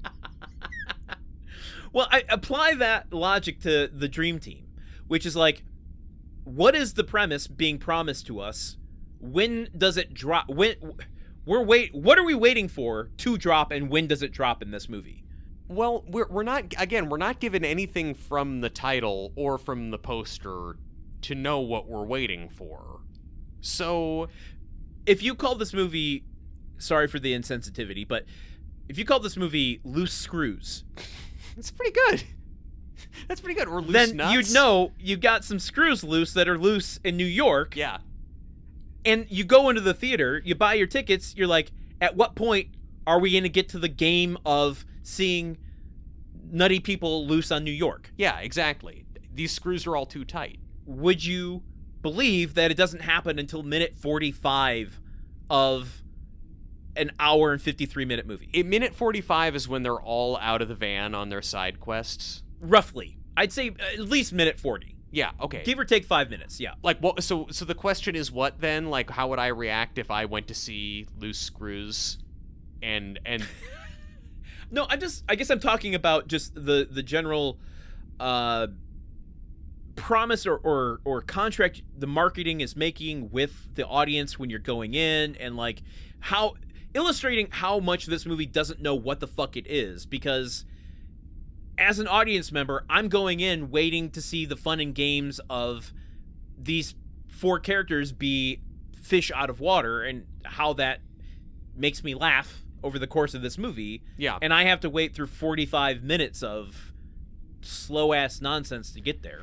Look, and I think the thing with older movies moving at a slower pace and feeling like they don't have to give you everything right away to hold your attention, I'm fine if the movie Loose Screws doesn't set the screws loose until 45 minutes in, if those 45 minutes have been filled with other engaging stuff to look at. Like, I'm fine with a movie developing at its own pace, and that pace being slow, if there is still subject matter of interest happening in front of me. There is still, like, conflict going on and development going on within the story, and not just the feeling that I am watching a bunch of weak skits, first drafts of SNL skits.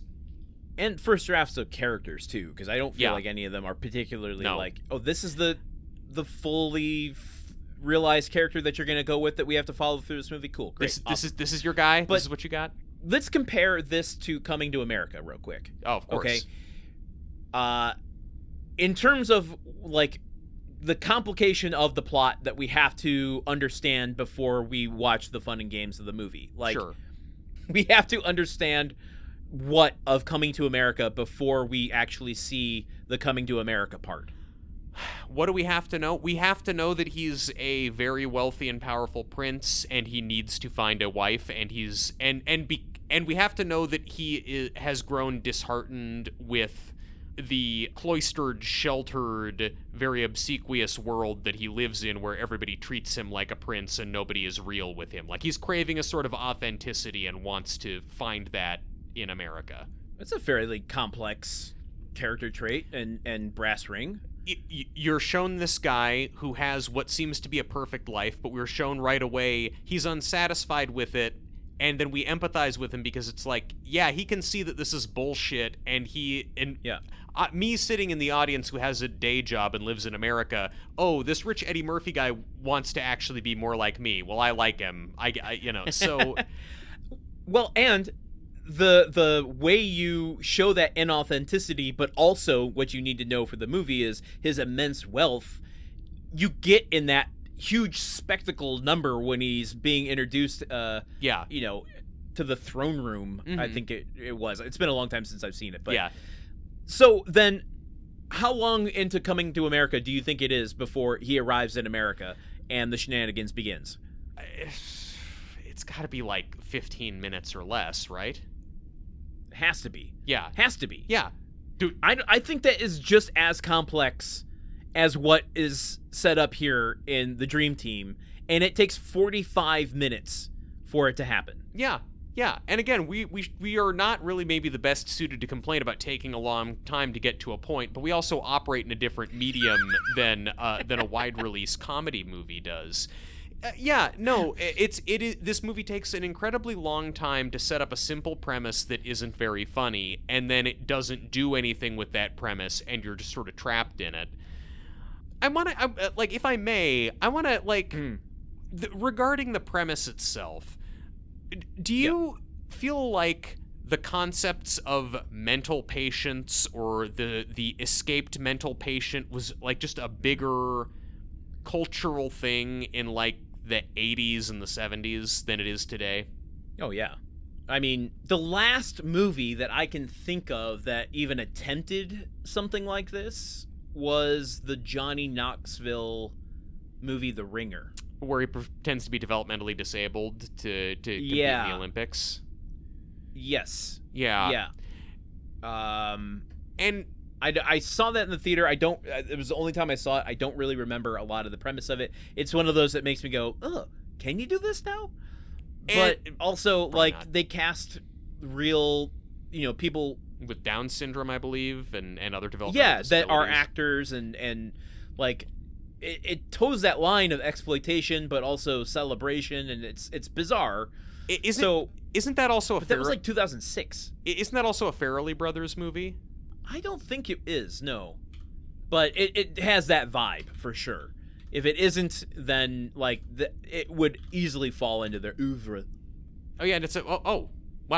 Okay, it's not a Farrelly Brothers movie. Unexpectedly, it's directed by a man I met once, who also is the writer of Coming to America, so,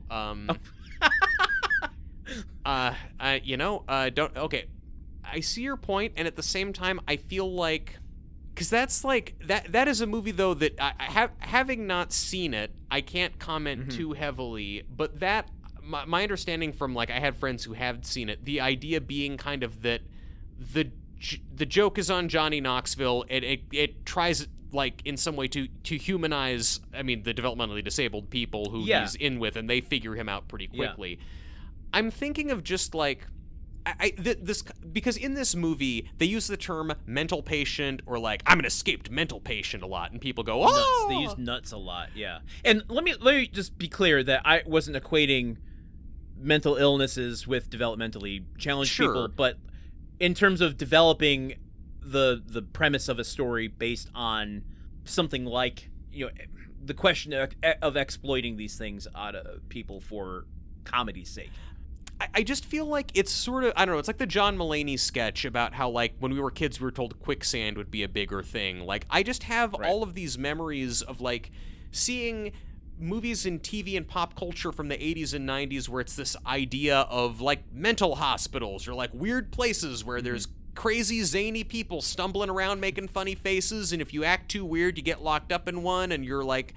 Oh, you're driving and you pick up a hitchhiker and he's a weird, big, quiet dude, and you don't see that there's a sign that said mental hospital next left. Like just that. Well, and even if it wasn't explicitly about that in the plot, there's always that risk of like the bad guy isn't just going to be hauled off to jail. He's going to be hauled off in a straitjacket somewhere. Yes, like what happens at the end of the Hudsucker Proxy to Sidney J. Musburger. Spoiler alert for the Hudsucker Proxy.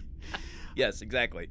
There's almost like I get like this just almost like vaudevillian comedy trope sense to it, just like that that you like see in movies from like 20 to 30 years ago that isn't really there anymore, presumably because we're just like talking about mental health differently, and that's good. It's just like this movie seems to genuinely think that just the concept of these guys are mental patients, these guys are escaped mental patients, that's funny enough to be a movie. What, is there a question in there? I guess, I mean, yeah, it is 100% playing on kind of antiquated ideas of like. I can see this easily as like a Bob Hope, Bing Crosby movie where like they aren't necessarily mental patients, but they pretend to be in order to escape, some sort of law thing or something. Like they hide out in a psychiatric ward or something. Like it's very old school, and in some regards I think it is lazy because it's like none of their conditions are really named. No. It's hinted at times, once or twice. It's kind of, it is spoken aloud, but not with any kind of conviction. At one point, someone says that Christopher Lloyd is a paranoid schizophrenic. At one point, they say that Peter Boyle has megalomania. But it's not like they're reading off a chart and there's like a, monitor at the beginning and we're looking at their dossiers and we know exactly what's wrong with them. It's just what you're saying. Hey, these are mental patients and look at how weird they all are. Yeah. In doing research about this, I saw that they said in promotional materials for the movie that research was done in cooperation with several psychiatrists to determine certain characteristics of the characters' psychological disorders. And then they threw them all out the window. Well, this is the thing, because they named two... Like a chair. Well, they threw a chair out the window first, and then they threw all of the notes out the window afterwards. It makes it easier. You don't know if those notes are going to splatter or if they're going to shatter. Well, because this is in the 80s, and the notes were all on paper. If it was nowadays, it'd be on a laptop or an iPad, and that shit's got some heft. It'll go straight through a window. That's how I got fired from my copywriting job, when I went crazy. But no, they told the LA Times in the late 80s that there were two psychologists who were friends of the screenwriter John Connolly who served as unofficial consultants. But then I found this remarkable quote. Psychiatrist John Tamarin, a friend of Connolly's, stated that the writer only informed him of the project, and then the psychiatrist denounced any suggestion that the Dream Team was based off psychiatric information as, quote, utterly preposterous. The psychiatrist went on to describe the film as a farce, a caricature of some extreme kinds of mental illness, and then the other psychiatrist who they named as being a consultant on the movie said he didn't really remember talking to anybody about it. So they claimed to do research, and the writer's own friends were like, no, fuck that guy. His movie sucks. Yeah, I came across a few things, too, that denounced this movie. Not anyone that had any attachment to it, but just like academia and some medical journals that were just like, yeah, it's uncomfortable to watch. And I'm like, I get it. Yeah, I get if you're like really invested in that field, or because I don't feel like any of them display. I guess it's not for me to determine, but no, I don't feel, as a general viewer and someone who watches a lot of movies and has seen a lot of problematic stuff in this time, like I don't see anything here that is specifically depicting a particular mental illness or a symptom of a mental illness. It's so generalized that it's just like, look at these crazy kooks doing their stuff out in the field. Yeah, I agree. There's not like we've watched a lot of movies for this show that I feel like are way more insensitive and make me way more uncomfortable. The most uncomfortable thing, exactly. The most uncomfortable thing about watching this movie is looking at the progress bar and realizing you have like another hour of the movie to watch and thinking about all of the other good shit you could be doing with your precious time on this earth. There's nothing more demoralizing than that. To the point to the point where on my second viewing, I'm like, I physically cannot watch the action in this movie. Yeah. And then I just got some enjoyment watching 1988 New York unfold before my eyes. I just was like enamored with the background. They go through one of I don't think it was Madison Square Garden, but they walk past the street where you see a couple of movie theaters. Mm-hmm. And did you catch the movies that were on? God, I noticed it at the time, but I didn't write it down. What are the movies that are playing? The first one you see, Crocodile Dundee 2. Dundee 2. Oh my gosh. Number 2, which also stars Dennis Boutsikaris, the doctor in this film. Okay, well that's probably the funniest thing in this entire movie is that they put that Easter egg in there. It's not an Easter egg. They don't do that. They're shooting on the streets in New York. They're not set dressing here. Yeah, but they chose. They cross the street. Mm-hmm. They cross the street. Mm-hmm. The marquee of the next one, Red Heat, is playing. Which stars Peter Boyle.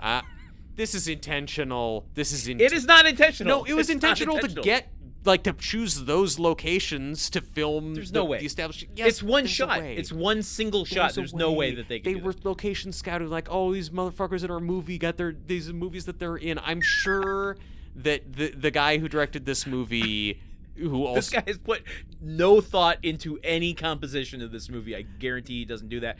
But maybe you could also see Rambo 3. And then I was really curious about this, and then I was pleasantly surprised. There's a movie there just called Metal Years. And I'm like, what the fuck is Metal Years? I want to see that. Metal Years. And I looked it up. It was a theater showing Decline of the Western Civilization, the Penelope Severus music documentary called Part 2, I think it is, The Metal Years. Wow. So they just shortened it on the marquee to The Metal Years, because Decline of the Western Civilization is a mouthful. Yeah, The Metal Years. You may not Part have 2, The Metal Years. It's New York in the '80s. Probably street kids have stolen all of the other letters off your board, so you don't have that many to work with. And then there's another movie just called Salsa, and I don't know what that one was. I bet it's pretty spicy. And if we learned anything from Pace commercials in the 90s, it's that there's nothing worse than salsa coming from New York City. This movie could take a hint from some salsa and pick up the pace. There's a few different scenes in this movie where they are showing news footage or news reports about the escaped mental patients on the loose in New York. Yes. And yes. If you want to know how bad the pacing of this movie is, something we definitely haven't talked about for any amount of time on this episode, it's that every news update will you'll cut to the TV and they will spend 5 seconds finishing talking about some other unrelated story and then go, and now an update about the escaped mental patients and all the information. And in local news. Yeah, and then the school bond measure is passing. But I was so bored during this movie that during one of the shots of the TV, it first starts with crowds of protesters on the streets of what I think was South Korea, which was having pro-democracy protests in the late 80s and eventually transitioned from a dictatorship to democracy. Good for South Korea. But they're saying the opposition party called for new elections as protesters took to the streets. And now in other news, and I was sitting there thinking, man, I wish they'd talk more about the protesters and the opposition party. That sounds like a much more zany, wacky, good time than what these escaped mental patients are doing in New York City. Can I talk for a second about Krasny 4? Sure. The Bollywood remake of this movie? Yeah, why not? I just want to take a second to highlight some ways in which it truly is a much better movie than this one. I didn't watch all of Krasny 4 because this concept is really not that interesting to me. I watched this movie once. I can't watch a remake of this movie. Also, I haven't looked up the film, but a lot of Bollywood movies are 3 hours long. So this one is about the same length as this movie. It's not it's not that epic of a thing. It was a fun experience. The probably 45 minutes of it that I watched. This movie came out in 2008, so about 20 years later, and this is the second remake that they did of The Dream Team. But one of the real brilliant turns that they take on it, a lot of the movie follows the same format, But what they do is that instead of all this nonsense with corrupt cops, it's the four guys and their doctor, who's a woman in this movie. She's taken them into Bombay or Mumbai to see a cricket match, and then she has to stop at her office to like go inside and get some papers. And then the Stephen Furst equivalent has gone to pee in an alley, and then he sees a bunch of guys kidnapping her. And as it turns out, there's this whole other plot line with there's this crime lord who's in prison, and he has kidnapped or bribed a bunch of psychiatrists to sign off that he's criminally insane so they can put him in a mental hospital instead. So it's like, okay. I mean, but that's a thing that you can explain in like one sentence. And it's like, so she's being held hostage until she signs this paper. You could explain in one sentence, but this movie would spend 10 minutes on it. Yes, exactly. This movie would show the crime lord walking into the room, sitting down, taking a sip of water, and then explaining. But the point is, the Stephen Furst equivalent has seen her get kidnapped, has seen the face of the kidnapper, but he's not able to communicate this to the rest of the group. But eventually where that movie gets to, in Krasy 4, is oh, she's been kidnapped. We have to find her. We have to follow clues to find the location that she's at. We have to convince people to come and help us. We have to rescue her from kidnappers. Focus. It's focus. It's a much cleaner premise that doesn't require all of this. We need to go to the impound lot. We need to do this. We need to do that. We've already been to the hospital once. We need to go back to it. Yeah. They're kicking our asses over there. The fact is, like, the cop plot line in this movie, like, you see the shooting at like minute 35, and then it doesn't come back until like an hour 10. Yeah. So it's like every 30 minutes we're checking in with that. Whereas what you're describing feels much more integrated throughout. Yeah, it is. It's like sort of I mean, look, they still go, and there's still a lot of other stuff going on, but also they, I think, go a little deeper on having these guys all have kind of a superpower. Like the Peter Boyle equivalent in this movie, he doesn't think he's Jesus. He thinks that he is a freedom fighter fighting against British rule over India. Like, he doesn't think India has achieved independence, and the whole movie is taking place on Indian Independence Day. So he's like getting out of his car and going around and getting mixed up with these like nationalistic pro-India celebrations and like which I mean, yeah, you know, there's other issues there. But I was making the American equivalent to that, and I'm like, I wouldn't want to see Peter Boyle do that. He did that in a movie called Joe. Okay, well, wait, is that the one where it's him versus the volcano? How does that turn out? But still, it's like by him being like wrapped up in all of the kind of like fervor of people celebrating Independence Day, at one point like the bad guys are chasing them, and he's able to like get a mob of people to attack the bad guys because it's like, oh, they're disrespecting the Indian flag, and like like, they just did some fairly basic character stuff that makes all of the movie more interesting and more engaging, and it was just right there waiting for you. I mean, I guess they also have the benefit of this movie having done everything wrong, so they could just be like, well, I can improve on that. Seeing what doesn't work. Yeah.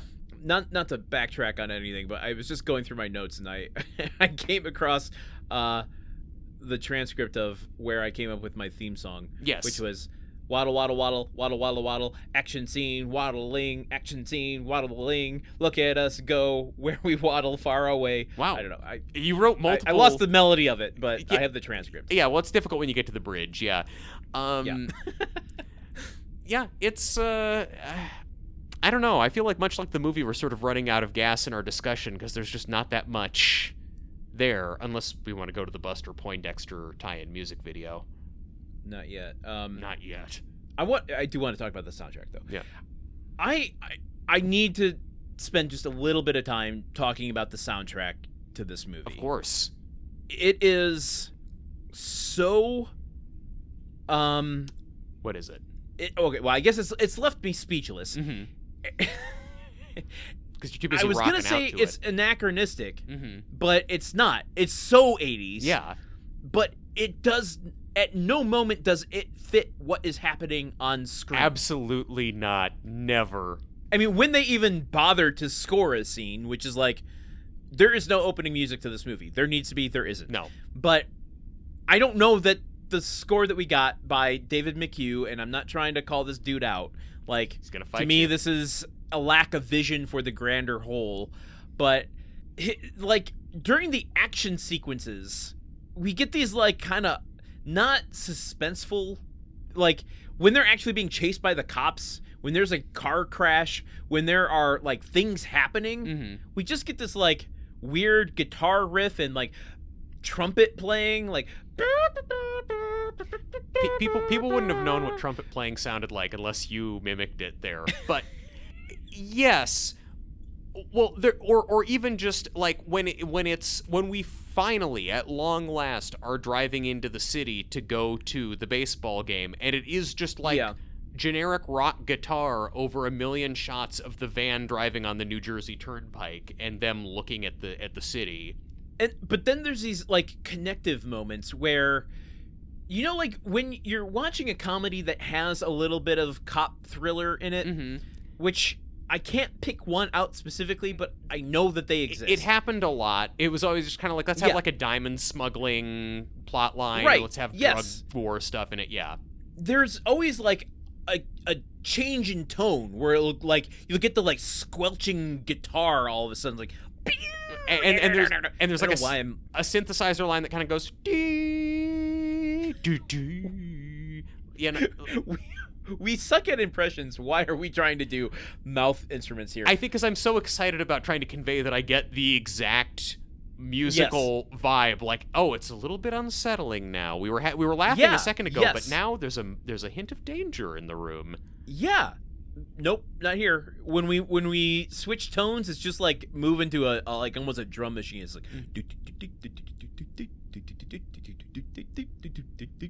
I'm just gonna let you keep doing that on and on. I mean, well, you did send me the like soundtrack score or something like that, and the first minute and a half of this track is just like drums and one tone before a wild saxophone solo comes ripping in. Also though, this movie's choices then of when to drop in some licensed music. When they're driving into the city, and we first get all of this just generic rock music, and then they turn on the radio in the car, and Dr. Weitzman has them singing along to "Hit the Road Jack" by Ray Charles. Yep. And that song doesn't really have much significance to the movie or anything going on in the movie, but they're going along and they're singing to it. And here's the thing, I'm going to defend this movie a little bit here with that, which is to say, Hit the Road Jack came out in 1960. Yeah. It had a resurgence in the 80s. I don't know why. I remember, though. You do. That was, like, for a time, one of my favorite songs in the 80s. Why does a 7-year-old have a 1960 Ray Charles song as one of his favorite songs? I don't know. I don't know how it got re-released into the 1980s, but it did, and it was huge, and I think that's why it appears here. Well, look, I mean, I mainly am familiar with it from another movie about a guy with a mental illness running wild in New York that's way better than this one, called The Fisher King, where it is the theme song for Jeff Bridges' Shock Jock radio show. And that's right. I like the song in that context. Wait, is it the Ray Charles one or the Buster Poindexter version? Well, I don't really know, and we're going to spend another, hour and a half talking about the Buster Poindexter cut of this. Okay. But I feel like I don't know if Fisher King wasn't like Jurassic Park levels of cultural penetration or anything. I can't assume that Fisher King made the song so popular that it came back, but I definitely am aware of that song having a resurgence from this era and like being in commercials and things like that. Well, I don't know what the thing was with the name Jack was such a big thing in the 80s. Yeah. Like Jack's Back is a James Spader movie. Yeah. Like Jack was just a thing. Jumpin' Jack Flash. Like there's just Jack was for some reason in the zeitgeist. Yeah, and maybe that's when they invented jacking off. Yeah, it was a huge thing. Well, okay. I mean, look, there's more to be said about Hit the Road Jack, and we should jump back to that in one sec, I do just want to say, right after they hit the road jack sequence, they go through the Holland Tunnel or whatever to get into New York City. I mean, on the one hand, it's boring to watch people drive all the way from New Jersey all the way into the city, and every second of the drive. We have to watch every instant of every movie, it's shot in real step time. of every action of this movie. Yeah, we don't need to know every bit about it. We can make connections in our head. However, as someone who hasn't spent much time in New York but is familiar with all these places, it was kind of useful for me just to like conceptualize, oh, this is what driving from New Jersey into New York City is like. You had the 54 experience that I had back in that movie. Well, yes, I suppose that's true. I did. And you know what? And unlike 54, I was not mad at them for driving into New York, because it's like, no, you've got 4 mental patients with you. You can't take them on the subway. That's going to be too nuts. But they get into the city. They're driving around Manhattan or whatever. And then music shift. They're listening to Everybody Walk the Dinosaur. You know you are a movie from the late 80s, early 90s if you're doing Walk the Dinosaur. I flagged this as the moment the movie finally had a little bit of energy. Yeah. And I'm like, no, it doesn't. It's just using a song that is associated with other movies that have energy. It makes you think about all the other times that you've been excited because a movie is effectively using Everybody Walk the Dinosaur. I'm fairly certain that's what they danced to at the prom at the end of Encino Man. Oh, that would make sense, because he's a caveman. And yes, unless you're a weird Christian, you understand that humans and dinosaurs didn't coexist. But it's all kind of like ancient stuff. Like, that tracks. Yeah.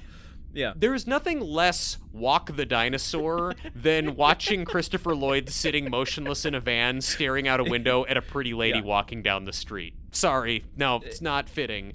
Except that this movie moves at the pace of a turtle, which is a reptile that's kind of like a dinosaur. It's a good point. That is a good point. The movie is being self-referential in that way. I also didn't realize how many lyrics Everybody Walk the Dinosaur has, because they play it for so long, and there's a lot. They're talking about a lot of stuff that is ancillary to walking your dinosaur. Yes.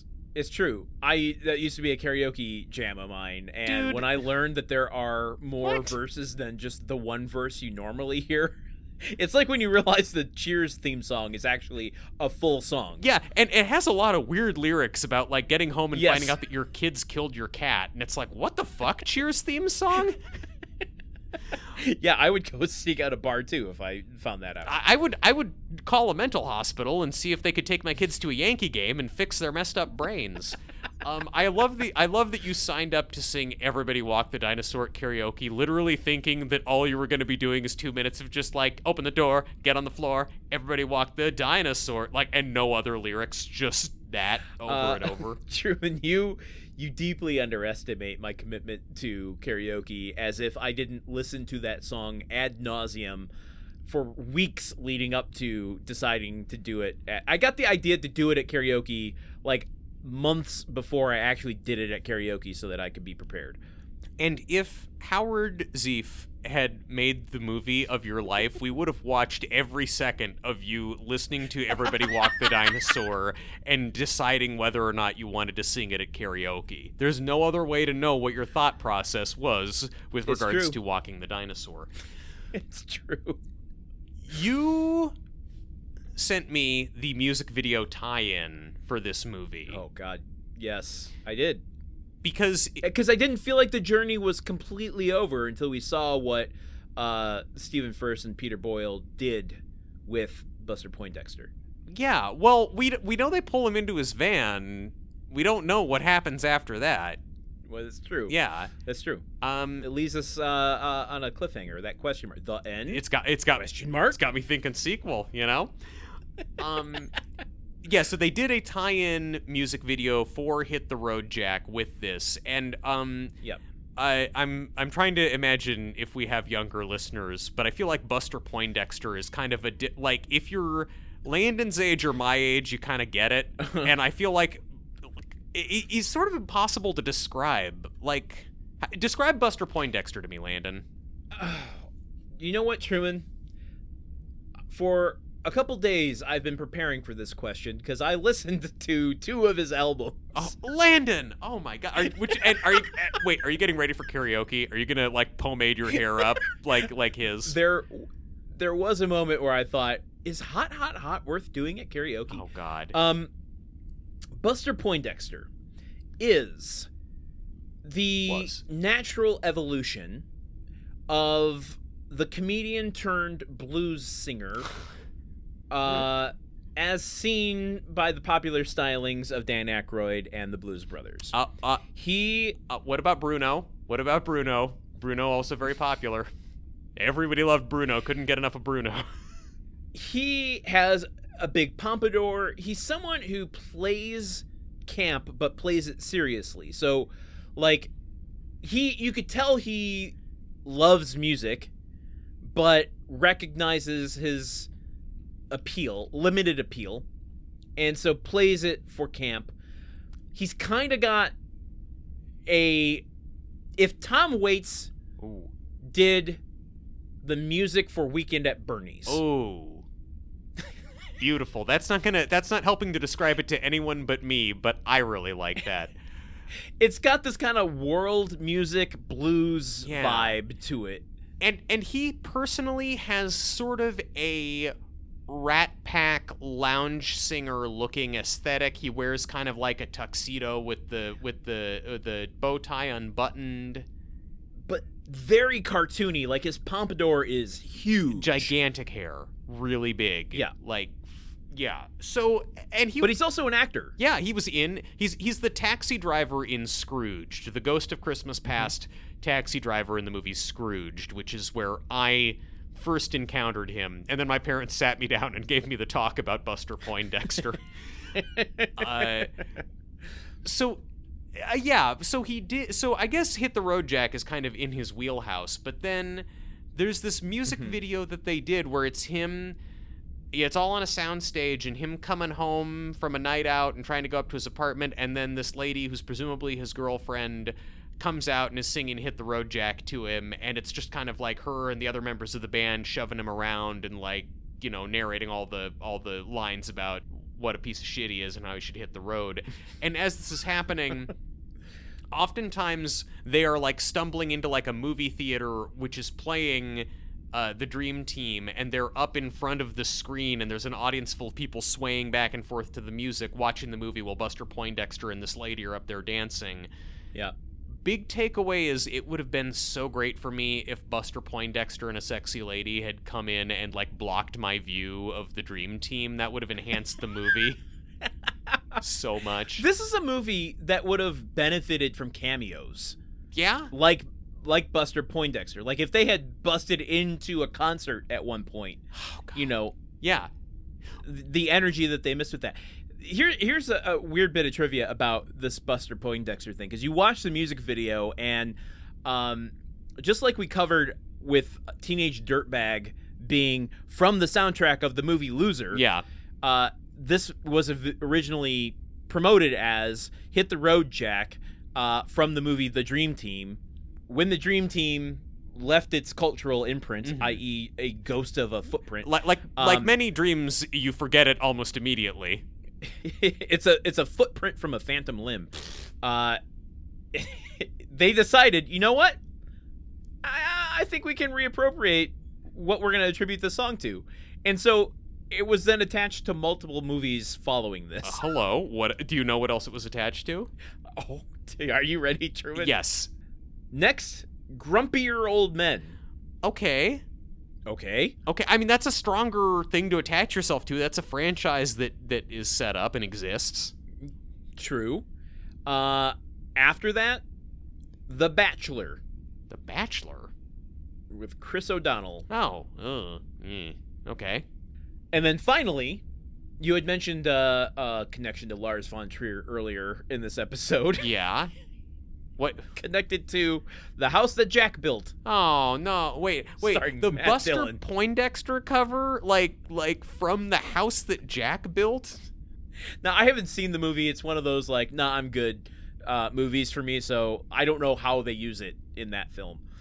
It could just be like a one-off, like a 1-second thing, like a Scott Pilgrim, where there's just like a note of it and they have to credit it still. Wow. I mean, well, look, I hope Mr. Poindexter got some royalties from Lars von Trier's, from the huge stack of money Lars von Trier made off of his movie The House That Jack Built. Wow. An interesting tie-in. I think that the music video for this, I admit, I don't really like the song that much. I can listen to it like once every couple years, and I feel like I'd already hit my limit. So I mainly watched the music video with my headphones out, so I didn't have to hear the song. I think that the music video is much more entertaining than anything in the movie because it just has everybody's going for it, and it's very campy and over the top. And it's 2.5 minutes. It's 2.5 minutes. Can I say one more thing about the music video that I might edit out? Sure. Do you ever watch something from the late 80s and think about, man, I bet this was a really formative experience for a lot of 12-year-old boys who, like, didn't have the internet because it wasn't invented yet? Because I just... The lady who's telling him to hit the road is wearing a like impossibly low cut dress that is always seemingly falling off of her shoulders, and I'm looking at this and thinking, if I was 12 and had videotaped a bunch of MTV and was watching it, and then this was one of the things that showed up on there, I would have been like, oh, wonderful, delightful. I'm gonna salvage this bit with an admission. What, salvage? Of my own. Wow. And not in the way you're describing, in terms of it being formative in that way. Mm. This movie did stick with me in a weird way, where the thing I remembered the most from this film, having seen it as a, what, 9-year-old? A 9-year-old? A 9-year-old, yeah. A 9-year-old. Was the gospel church scene. Yeah. Of Peter Boyle starting to disrobe. Oh, hello. Okay. And it was one of those things that just was like, I don't understand what's happening. Like, I don't know. I had no memory of seeing Peter's Boyles at the beginning of this film when he stands up and you see his butt. Yeah. Too hot for TV. At least we didn't see Boyle's Peter. That would be bold in a movie this dumb and listless. If it's just like, oh yeah, full frontal Peter Boyle nudity, everything else the same, but you see his hog full on center of the screen, perfectly lit. There's just this thing where, like, completely out of context to someone who doesn't have any, like, sexual understanding of the world. Mm-hmm. And I don't mean, like, whatever, you know what I mean? Like, of bodies, of compulsions, that sort of stuff. Watching someone just seem to be disrobing without any context or seeming motivation was just like, why is he doing that? People can do this? What? No, not like that. I can't wait to do this every day. I'm not going to go so far as to say it was disturbing, but it was like, I don't understand what's happening, and he's about to get naked, and you're not supposed to see naked people, but you don't end up seeing him naked. It was just kind of like it imprinted on me in such a weird fucking way. Mm-hmm. Like that maybe this is a thing that just happens to grown-ups sometimes, and like, is that going to happen to me where I might just spontaneously take my clothes off in front of a crowd of people? I was at some point. I have a memory of, like, is there a spell cast over him? Like, why? Wizards, yes. Yeah, Horny yes. wizards. I mean, at 8 or 9 years old and you're seeing that, like, that's where my mind went to. It's just like, he's not in control of himself, which is true, but not in the way that an 8-year-old understands it. You did. I love that you at 9 had kind of like a medieval person's understanding of mental illness, which is like, Peter Boyle's humors are out of balance. He's been cursed by a witch. We just need to drill a hole into his skull. We trepanne him a little bit, and that'll be fine. At 8, I was reading Beverly Clearly, Daniel Pinkwater, Cotton Mather. All the hits. Yeah, you know. Yeah. Yeah, Ramona in the Hands of an Angry God. Yeah, of course. Arthur Miller. So let's just move on to wrapping up this episode. Why do you think this movie was forgotten? They very, very quickly, they defeat the dirty cops and they get their doctor out of the thing, and then they of course he takes him back to the hospital, and then they decide to go and watch the game. And the staff just let them drive back into the city without any supervision to go watch a Yankee game. Stupid movie, dumb movie. I think this movie was forgotten because there's not, like, even for a bad comedy, that kind of gets remembered, there's not like one big scene or hilarious joke. There's not a catchphrase or like a big, oh, I can't believe they did that. There's nothing to it. It's nothing memeable at all. No. Even and memes in the 80s, it was a lot harder. You had to mail them to everybody you wanted to see them. There's nothing in it to hang on to. Why do you think it was forgotten? You know, I was thinking about this, trying to like summarize what my final point was going to be. And I think this is a good example of a lot of what we've talked about over the course of this entire show so far. We talked about superstar syndrome, where you get massive stars. We talked about this in regards to George Clooney, Julia Roberts, Brad Pitt, but now we're talking about in terms of Michael Keaton. We're talking about the iconic performances of Christopher Lloyd, and like their careers overshadow the stuff that doesn't work. Yeah. Right? So coming between Beetlejuice and Batman alone is just going to be like, what do you mean there's a movie called The Dream Team? Yeah. Then what you said, where there's nothing in it that's necessarily objectionable, but nothing remembered. The critical reception of this was pretty mixed. Some saying it was fine, but no one's like, this movie fucking sucks. We're the first people to do that, Truman. Man, we are trailblazers. I read some of the reviews for this movie that sounded like us, where it's like, this is, boring and not funny, and it's sort of offensive to people with psychiatric problems. Then the next paragraph is like, but overall it's a fun and diverting time, and it's a nice enough way. Yeah, it's mediocre. And I'm like, no, it's objectively bad. The only way this movie is remembered is by a small sect of people like myself that, like, I don't even remember the movie, but it just fell into that repetition cycle of seeing it over and over and over again on cable. And so the fact that you pair that with there being nothing memorable in it is just like, I remember that movie exists, and outside of the weird Peter Boyle experience, I don't remember anything about it. Yeah. Also, it's bad for SEO because a few years later, the 1995 Chicago Bulls were called the Dream Team, and a lot of people remember them and talk about them. So it's, kind of kicking dirt over this movie's already minuscule legacy. Yeah, a little bit. So ultimately, it's its own worst enemy. It's just not memorable. So let's move on to our verdict. Should we send this back to modern memory from here in 1989 all the way back to 2026, or leave this forgotten out here on the mean streets of New York? I mean, I'm leaving this thing forgotten. I don't think it serves any purpose for us to reflect on this, and I think probably Michael Keaton would prefer it if we didn't either. I didn't mention this earlier, but he does have a whole tirade about the World Trade Center at one point. And I find it funny, kind of, that he was in another forgettable movie a few years earlier called The Squeeze, in which the poster is him literally being squeezed between the Twin Towers. In the movie Spotlight that he was in and won an Academy Award for, I think, from several years ago. He didn't win. Well, he was nominated, whatever. But No, he wasn't nominated either. Well, I don't fucking know. He was in this movie called Spotlight, okay, Landon? Can I finish my anecdote, please? We're at the end of the episode.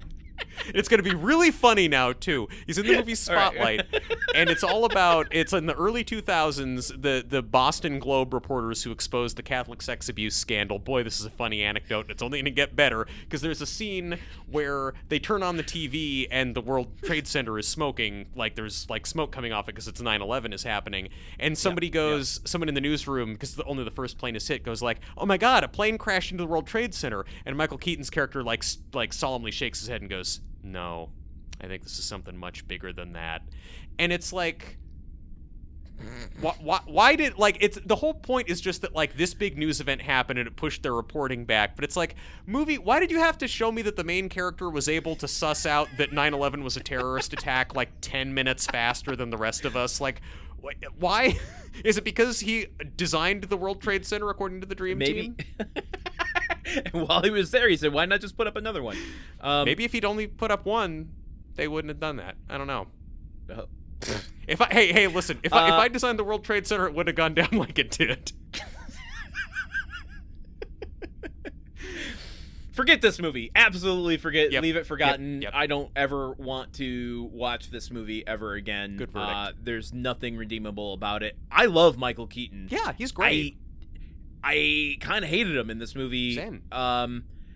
There's never been a mullet I wanted to cut more than his in this movie. I've seen a lot of mullets. We did 7 years of Home Improvement. Yes. There's a lot of mullets on that show. Yep. This one, I just want to like bury my fingers in it and hold it so that I could just like take the clippers to it, man. No joke. I actually kind of just wanted to bury my fingers in it and leave them there. I kind of liked it. I thought it was good. I had to say, look, I agree with you. I love Michael Keaton. I think what makes him good is that he can be in a movie and when he can show, like, he can have range of, yeah, I can go insane and have intensity, but I'm also not an asshole. And this movie is just all about being an asshole. But the mullet almost wins it over for me. I kind of love it. It might give me nostalgia for Home Improvement. I might be too fucked up.